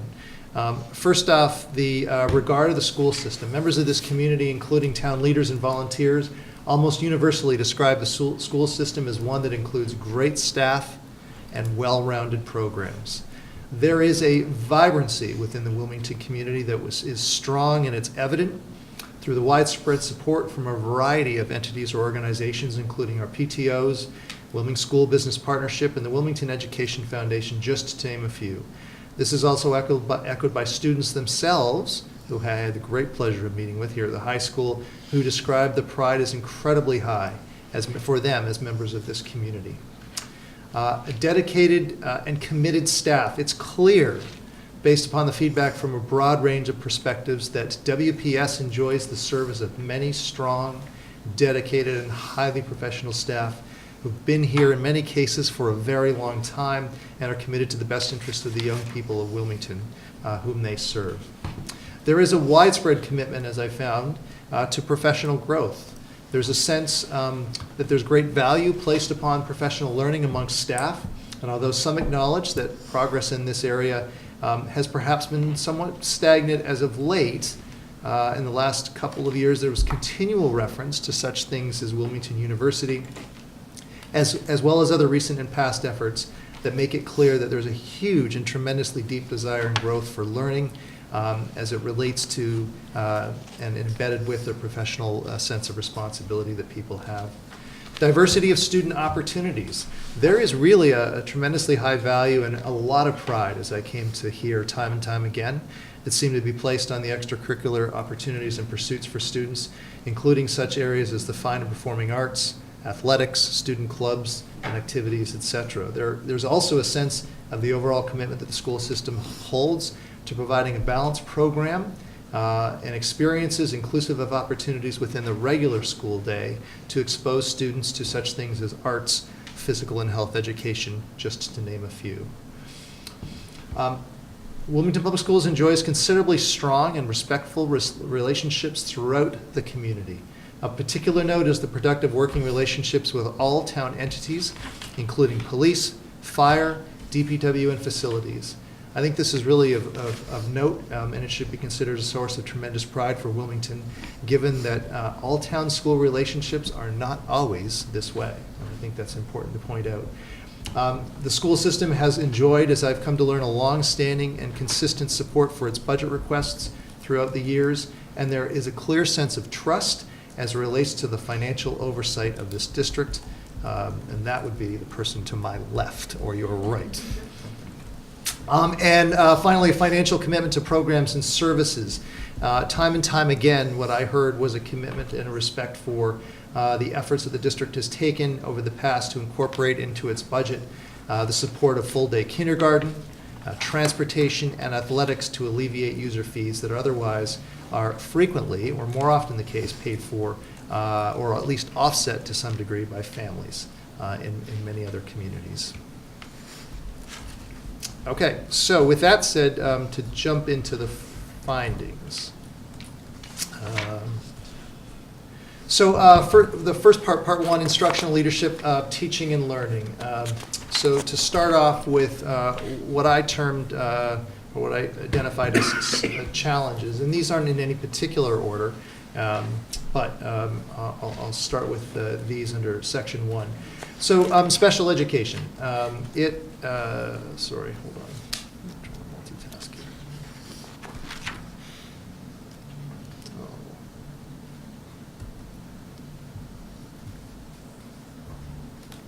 Many parents and guardians conveyed positive experiences that they have had with their own experiences with their children with special education in the district. At the same time, there were considerable concerns that were also expressed by stakeholders, including staff and parents, guardians, and district leaders on the broad area, or the broad umbrella, if you will, of special education. By all accounts, the number of students on IEPs is rather high in consideration of our overall student enrollment. These facts would suggest that there may be some systemic issues that ought to be further explored to better understand this reality and why that may be. On a practical level, there does appear to be, in my opinion and based upon what I've discovered, that there's a general division to some extent that is in place between general education services and students and those whose needs may fall under the umbrella of some kind of program connected with student services. Item 1B, instructional support and interventions. There is, or does seem to be to a degree, a pervasive view by some stakeholders who seem to frequently adopt the perspective that students who require something, and I quote, more or different to support a student's learning, by default, if you will, necessitate special education services as the only viable means of intervention. In part, this seems consistent with at least two other related findings that I discovered and came to learn about. First off, the District Curriculum Accommodation Plan, or DCAP, as I think members of the committee and hopefully most of the community know, all public schools have to have a DCAP in place that outlines accommodations to support the diversification of student learning. Based upon what I came to discover along the way, the DCAP does not seem perhaps in all cases to be well utilized or always extensively known through all parts of the school system. And I think that there's room to grow in that respect. And similarly, it appears that the district currently lacks consistency in the IST process around general education instructional interventions. This often appears to lead to many students bypassing the required pre-referral intervention process, with students being referred to special education services directly sometimes. Curriculum oversight at the elementary level. Unlike the departmental structure at the secondary level, the two where the current curricular leadership model at the elementary level is challenging for what I can see as on at least two factors or two reasons. First, oversight relies upon two individuals to support and oversee literacy in science, technology, engineering, and math in 6 schools. That alone would be a daunting task. But second, the model is not what I would suggest comprehensive in terms of the expectations that the district would ideally hold for that sort of leadership structure. One of these individuals is an administrator holding the ability to evaluate, whereas the other individual is not, yet ultimately with similar expectations, and that can be challenging. 504 planning and implementation, 1D.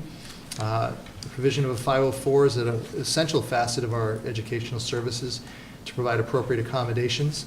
The district currently does not have a model in place that establishes consistent approaches and oversight at all building levels.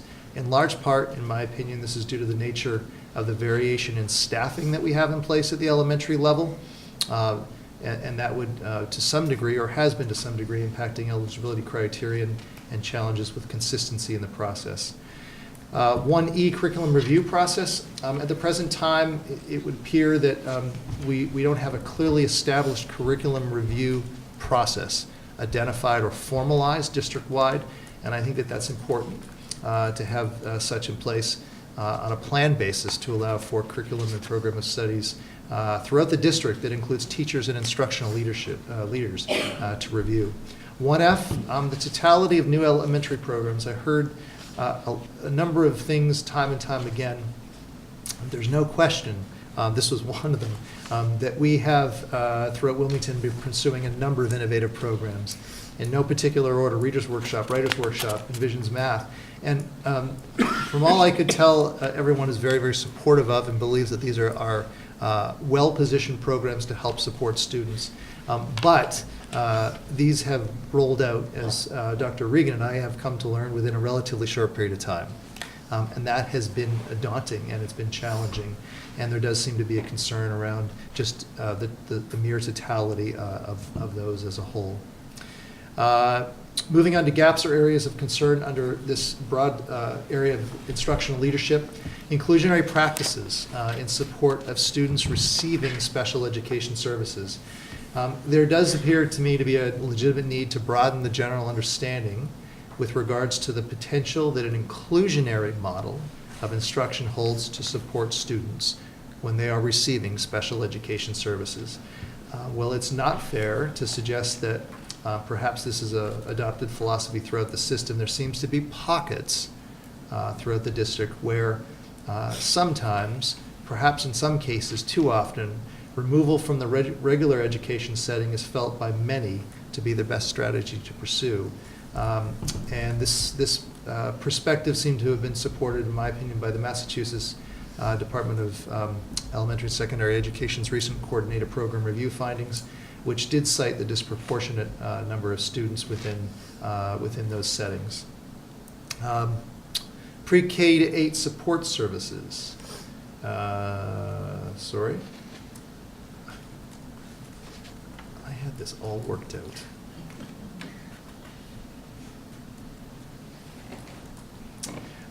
So, as you know, we have 7 schools, excluding the high school, with the 6 at the pre-K to 5 level in the middle school.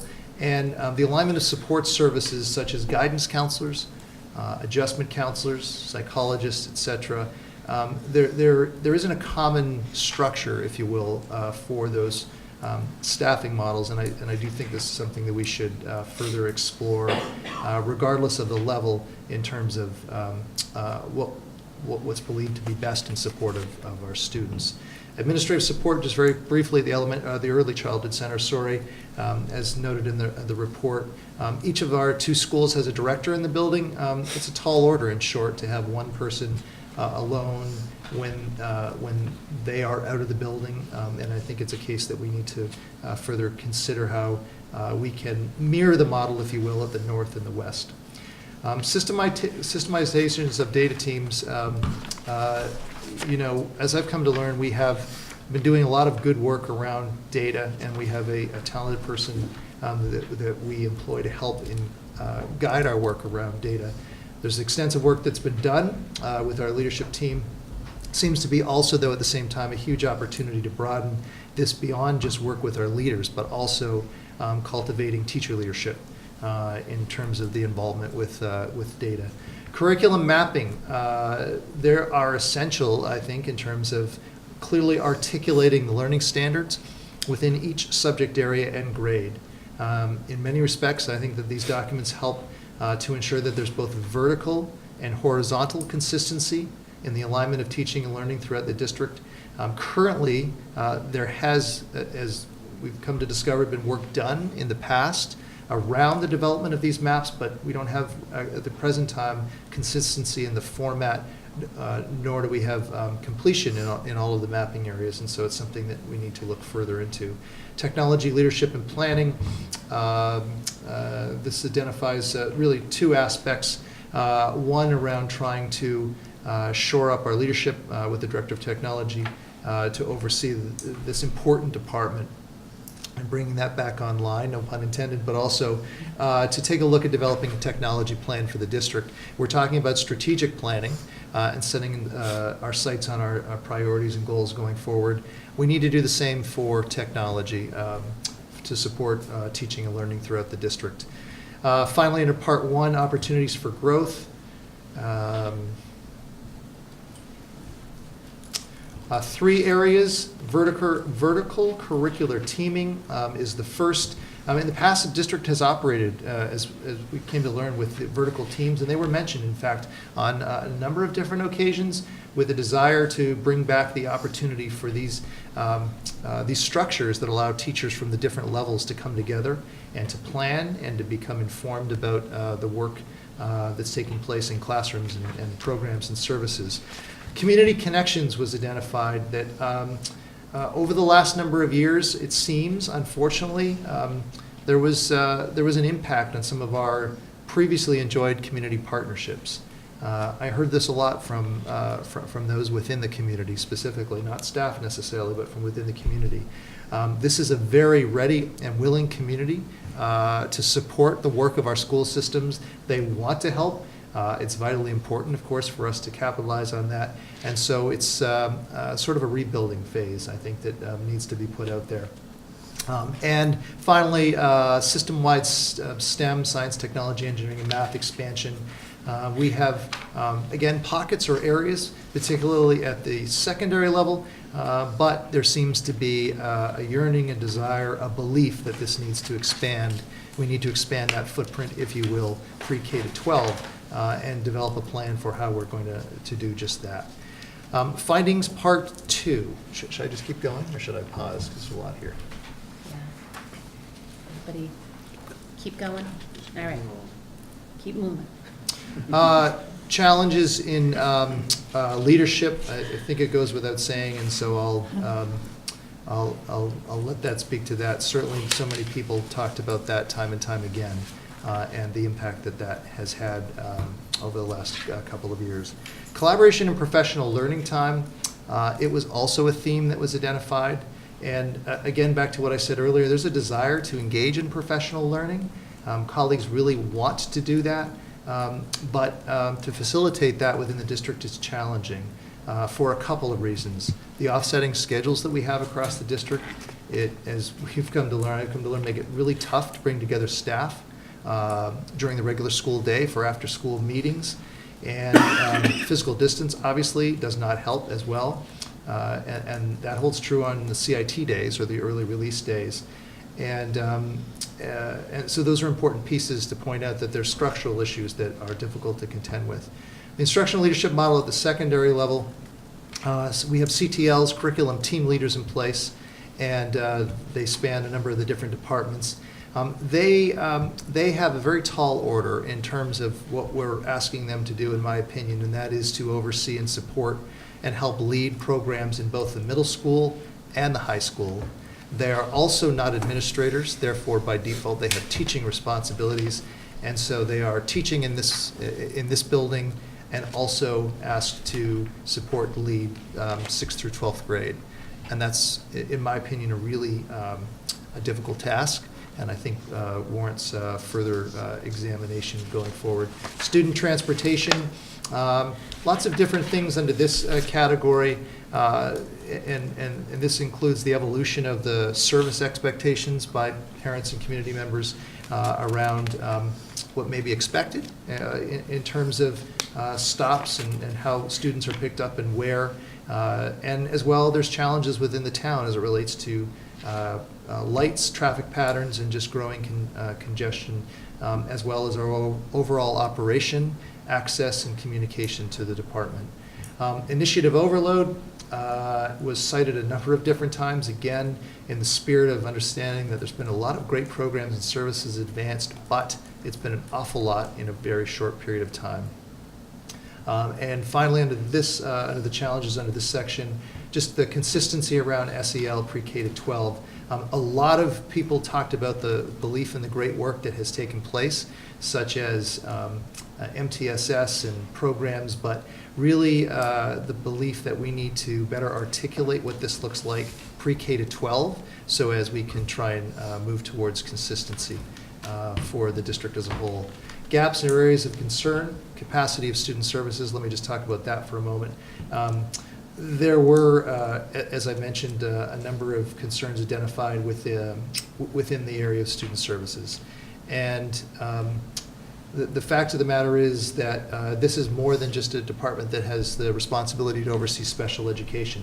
There's also civil rights, social emotional learning, and so many other areas of requirement.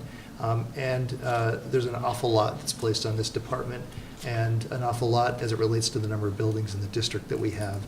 And I do think what we should be doing in the future is taking a look at a more holistic level what the necessary staffing idealistically looks like. Taking a look at other districts of similar size to support what the staffing looks like there.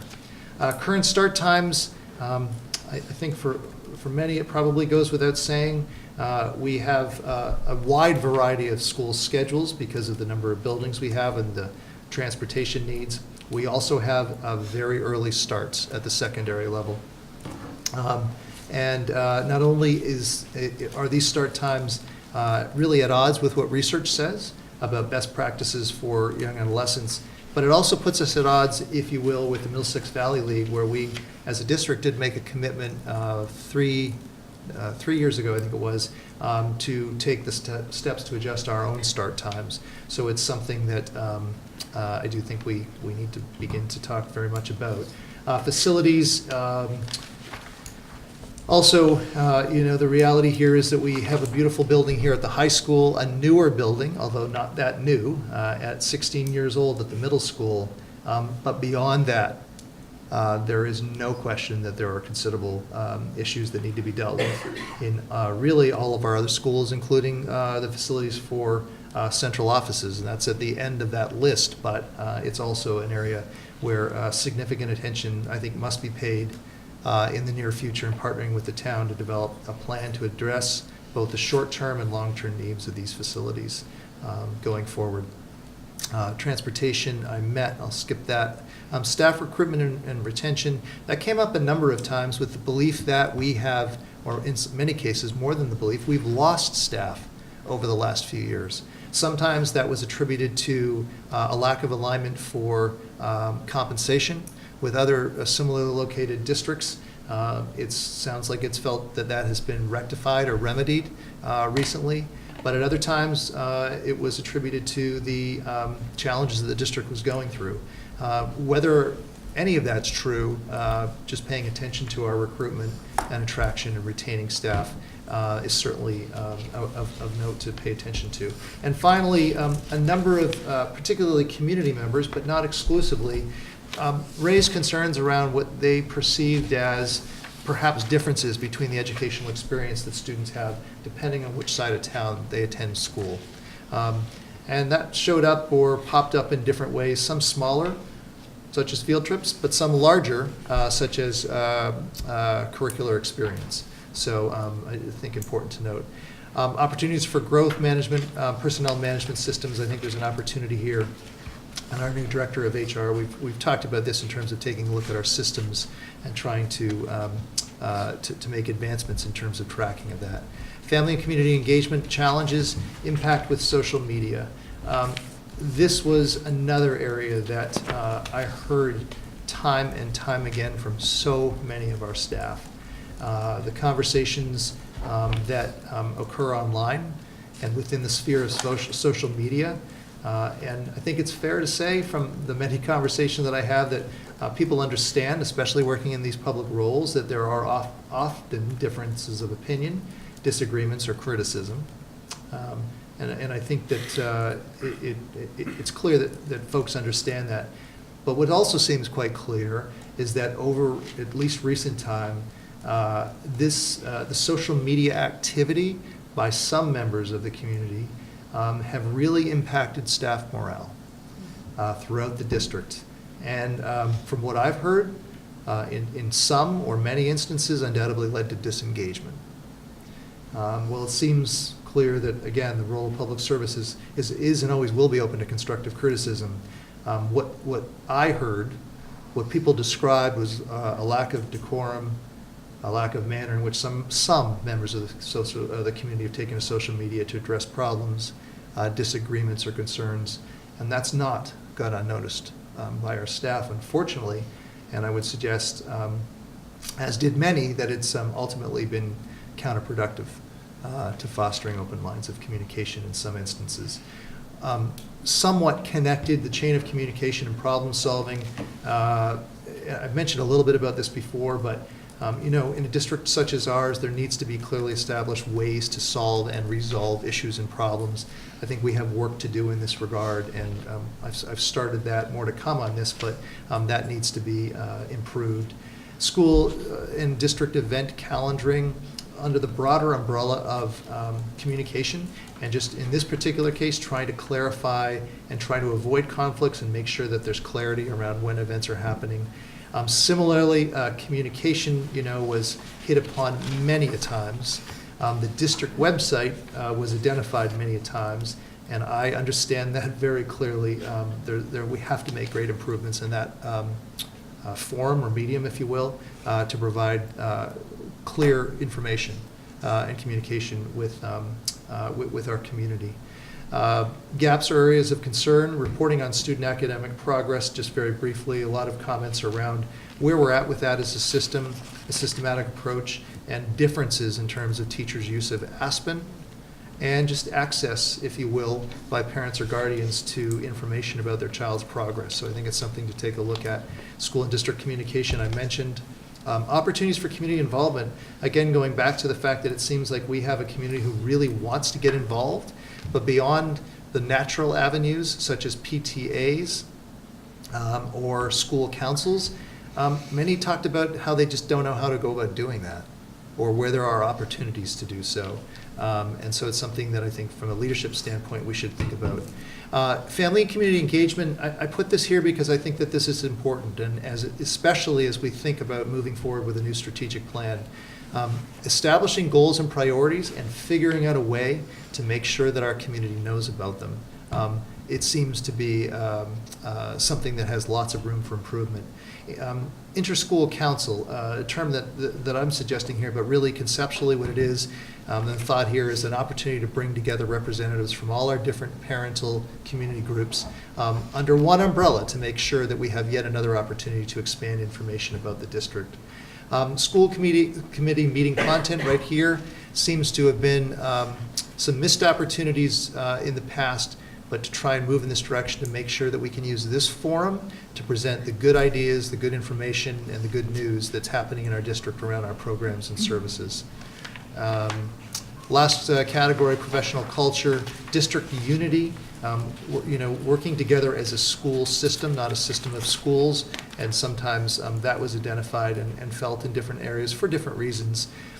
Expectations and accountability, I thought that this was an interesting one, just to pause on this, that there's a lot of interest around moving forward, that it's been a tough and challenging past, and people have acknowledged that, but there's a desire to hold people accountable and to, in so doing, also raise the expectations. In other words, let's get going kind of thing. Internal communication, I talked about the communication that seems to be in need of improvement with our community. Similarly, a lot of staff talked about this, and this largely rests from my office, from the central office, but not exclusively, but an opportunity to shore that up there. And connections with surrounding professionals. The thing that came through loud and clear is we are a community here in Wilmington that is very fortunate to have so many businesses and organizations within the community that we can really perhaps improve our connections with them in support of the work that we do. Other things to note, the things that were in the report, just very briefly, professional learning, a little bit more of a deeper dive in terms of things that staff identified, particularly in terms of areas of interest perhaps for us to think about as a leadership team going forward. Again, in the spirit of there's a desire for professional learning to happen, and so as we think about going forward, a lot of different areas there, but under sort of three umbrellas: technology, social emotional well-being, and teaching and learning. I talked about data use, but just to expand a little bit more about that, an opportunity. I think we are well positioned and poised to help really utilize data to drive our instruction. It's not to say that it hasn't been, but I think that we have the structures in place, but to take it to the next level. And in particular, just our systematic approach, the use of teachers, engaging teachers and cultivating teacher leadership in this, and really helping use this to clarify what it is that we're looking for in our classrooms. The middle school as a topic, if you will, certainly it's clear that there was a lot of concern voiced around the middle school experience currently in the district. There wasn't any one particular area that seemed to really stand out, but there were a range of different concerns specific to the past and near-term future of the school going forward. And similarly, on a sort of a more micro level as that of the district, there's been a number of changes there within leadership, and that it also seems has taken a toll and impacted the culture and climate. It would seem, to a degree, that's there within the building. Behavioral health, finally, and social emotional support. A lot of focus, a lot of area, again, on the good work that's happened in the district, but opportunities to further expand upon this as we go forward. In no particular order, the report outlines those areas, pre-K to 12, and thinking about our integration with student services as well. This is a little bit hard to read, perhaps, but in the report, there are what I call recommendations and next steps going forward. This is not suggested to be the new strategic plan, because that's going to come through a process. But this I see as more of things that largely I or members of the leadership team at some point can and or should explore. I'm not suggesting that these are necessarily things that are all tackled now, but based upon my read of where we are at, opportunities, some more immediate than others, that I think would serve us well going forward based upon what I think I learned through the process here. Student services program review, exploration of data use, curriculum review and mapping process, technology leadership. A couple of areas that I suggest right now we sort of wait to see what happens with the strategic plan process. Batteries done. Management and operations, start time committee, very quickly. I would suggest that at some point in this school year, towards the end of the school year, we talk a little bit more with this committee around how maybe to proceed with that. I'm not suggesting that I would have the capacity to start that this year, but I do think it would be important to lay the foundation for what this looks like going into next school year. Again, pressing play on an effort that was paused because of the circumstances from a couple of years ago. Instructional leadership, facilities planning, staff recruitment, and some of the other areas within each of these 4 domains. I don't know where to point this, but family and community engagement, a number of areas there.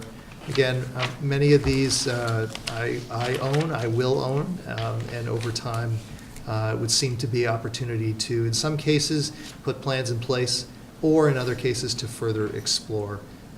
Chain of communication is an example, as well as some other things.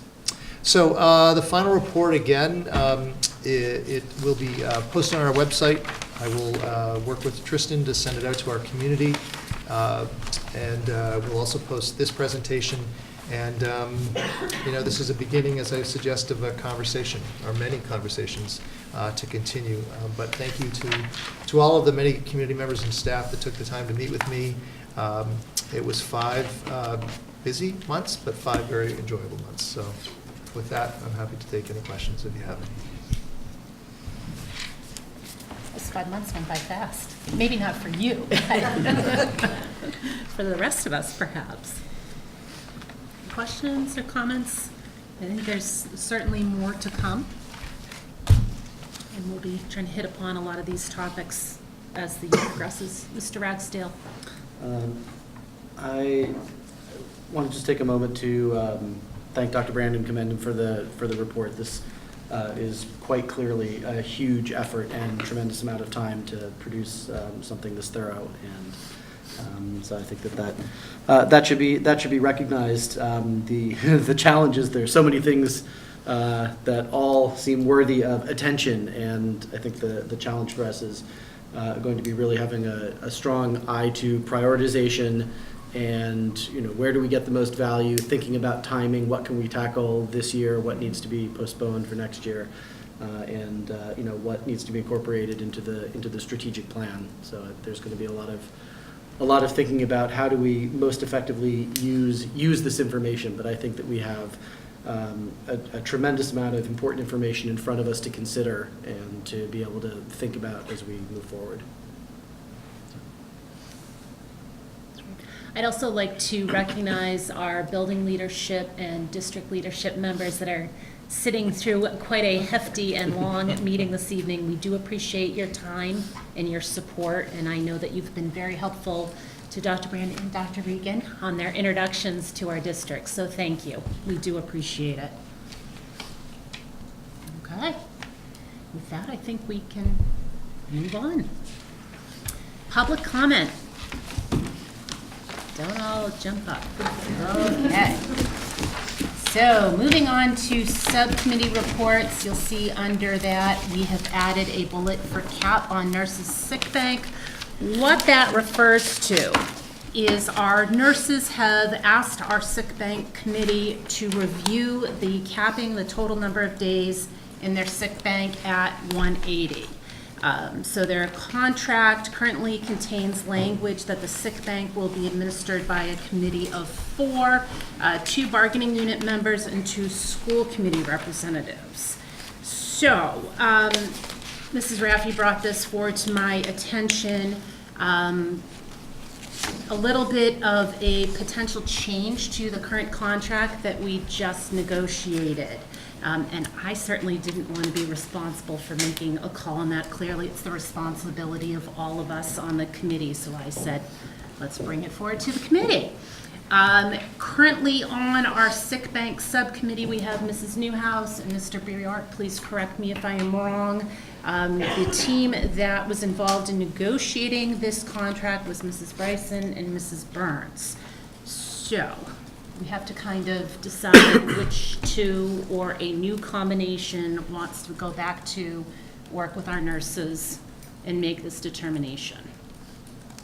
And Mrs. Armstrong, do you have anything to add that might be helpful for us to consider? Did I miss anything or misinterpret anything? No. Okay. It seems like it's going to be a fairly easy process. Pretty straightforward. Yes. Okay, I just didn't want to say it was the sick bank subcommittee versus the negotiation team. That was my challenge as chair. So I thought it best to bring it forward to the full committee. Does anybody have any? Just to clarify, so this is Sure. this is a we're administering a small change to the current contract Yeah. that was just negotiated. Yeah. Okay. All right. I certainly have no problem if Mrs. Newhouse wants to do that as well, or I don't. If the negotiating team that came up with the contract, if you guys want to do it, I mean. I'm happy to do it, but whatever, I think. I think we're all too happy to do it. Yeah, I know, right? So this is what would make them up. I mean, part of me feels like, well, I sat there through that process, so I should be there. Yeah. But if you think, it's really, I think.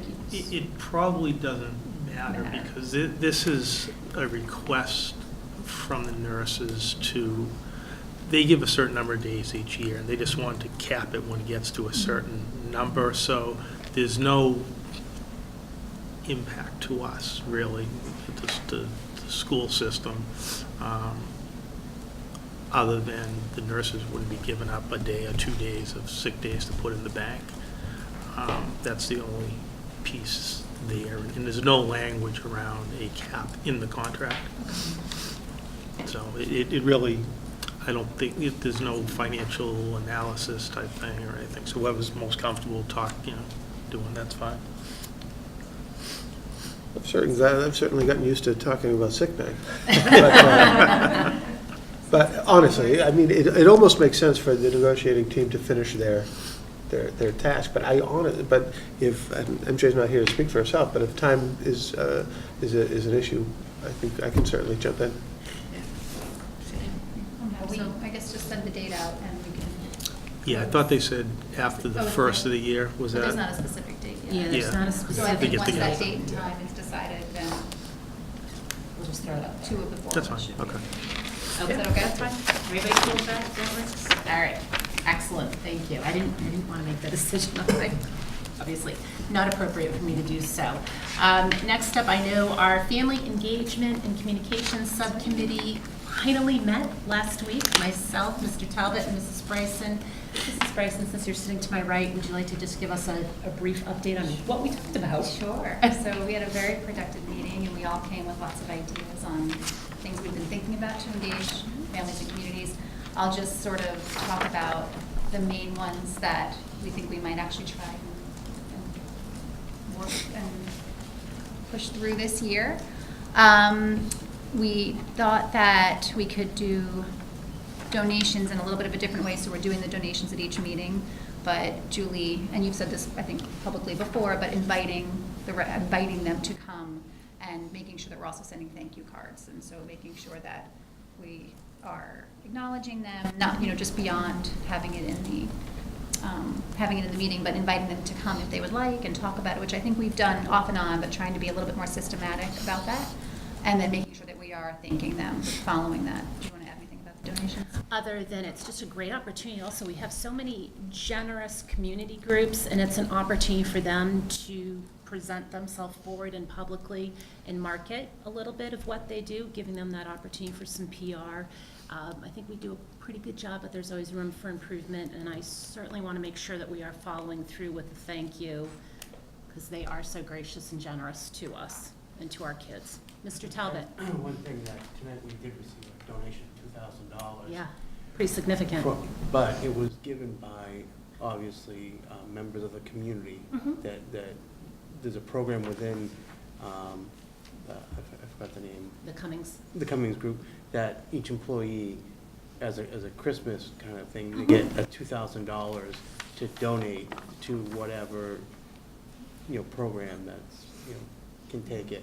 And that we should definitely acknowledge them. Like Absolutely. Like tonight, we didn't acknowledge the people that actually, it's on the second page. Yeah. But I have it right here. I've got it. Yeah, so in some cases, the families do wish to remain anonymous as well, but we had the DePiro family, through employee-directed giving, had reached out and contributed, and also, no, I guess it was just those two individuals. Yeah. Two people in the same family. Something else we talked about was, I guess, potentially instituting school committee coffee hours. Some of us had seen this done in other communities, and so we're not quite sure yet what that's going to look like or if we're going to do it this year. But some of the idea was to potentially have a topic that we might just say, okay, this is coming up, like budget would be something, and something obviously the school committee, is one of our priorities. So we might say, okay, the budget or school improvement plans or possibly the handbooks, and have just a time for us to hear from community members and to, sort of take ideas back to the larger committee. So just sort of thinking it through, but I thought it sounded like something that we were interested in and wanted to bring it back here to see what your thoughts were. And then the final one, and again, this was for feedback from all of you, but using Facebook, newsletter, just being more intentional with the way we communicate with the public. Facebook, when I say not a group, but a page where we're just posting, just another avenue for us to post. We talked about Twitter, we just talked about using different ways to communicate so that it's not just they're always going to the website. We talked a little bit about when we were campaigning, we all had pages and we would put things up there, and it seemed to generate quite a bit of interest and a way for us to just encourage more people to come to forums, making sure that people are well aware of the events that are happening, because again, sometimes the participation is quite good, and other times it's very low, and we're trying to, is it because they just don't know? Is it because maybe we should have texted it? Like what do we need to do to make sure that it's on people's radars? So we're playing around with that and would love some feedback on whether you think that's a good idea. I know that you've had you went back and forth with CPAC about doing a Facebook page, and so we thought we would talk with you about how to do that and turning off comments, but using it as a way to just push out information. Yeah, I thought it was a great avenue for the CPAC, and we were fortunate that the community has used it well, and the information that we've been able to push out has been well received. Great. So we'll continue to talk about that. And then just some other things that I don't have bolded because we wanted to sort of just focus, since we're mid-year already, we thought let's just pick those 3 top things. But some other things that did come up, having more of a presence at open houses, concerts, sporting events, plays.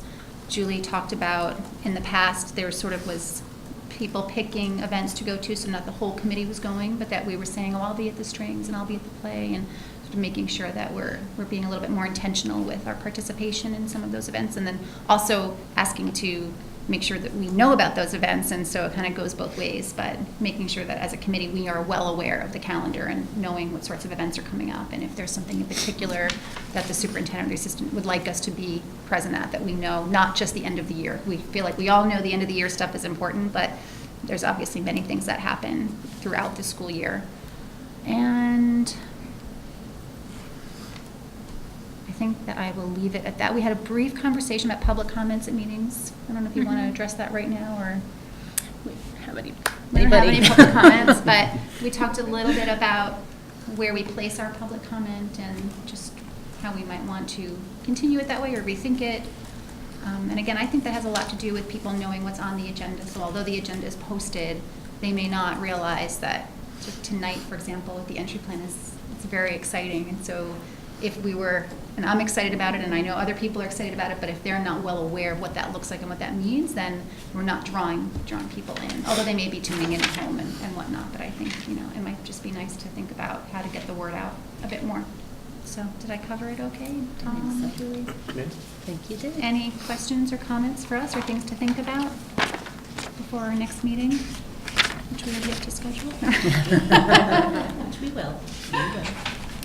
But I know this has been a long time in coming, and you really wanted to do this, and it was I think it was exciting to just get together and talk about all the different ideas that were brewing, I think, among us and among the committee. So thank you. That's great. And I understand, Ms. Newhouse, you're going to cover the Wellness Subcommittee. Yes, Mrs. Burns gave me her report for the Wellness Advisory Council. The School Wellness Advisory Council met once again on November 28th. Nurse Director Doreen Crow updated the committee that the Essential School Health Services grant was almost complete and would soon be submitted. Reuben Street PE teacher Laura Stinson shared with the group of the grant award for the elementary physical activity bags. She is very enthusiastic to create these bags and get them into the hands of students. She also shared that the walk-in school bus will hopefully expand to the north and west this spring.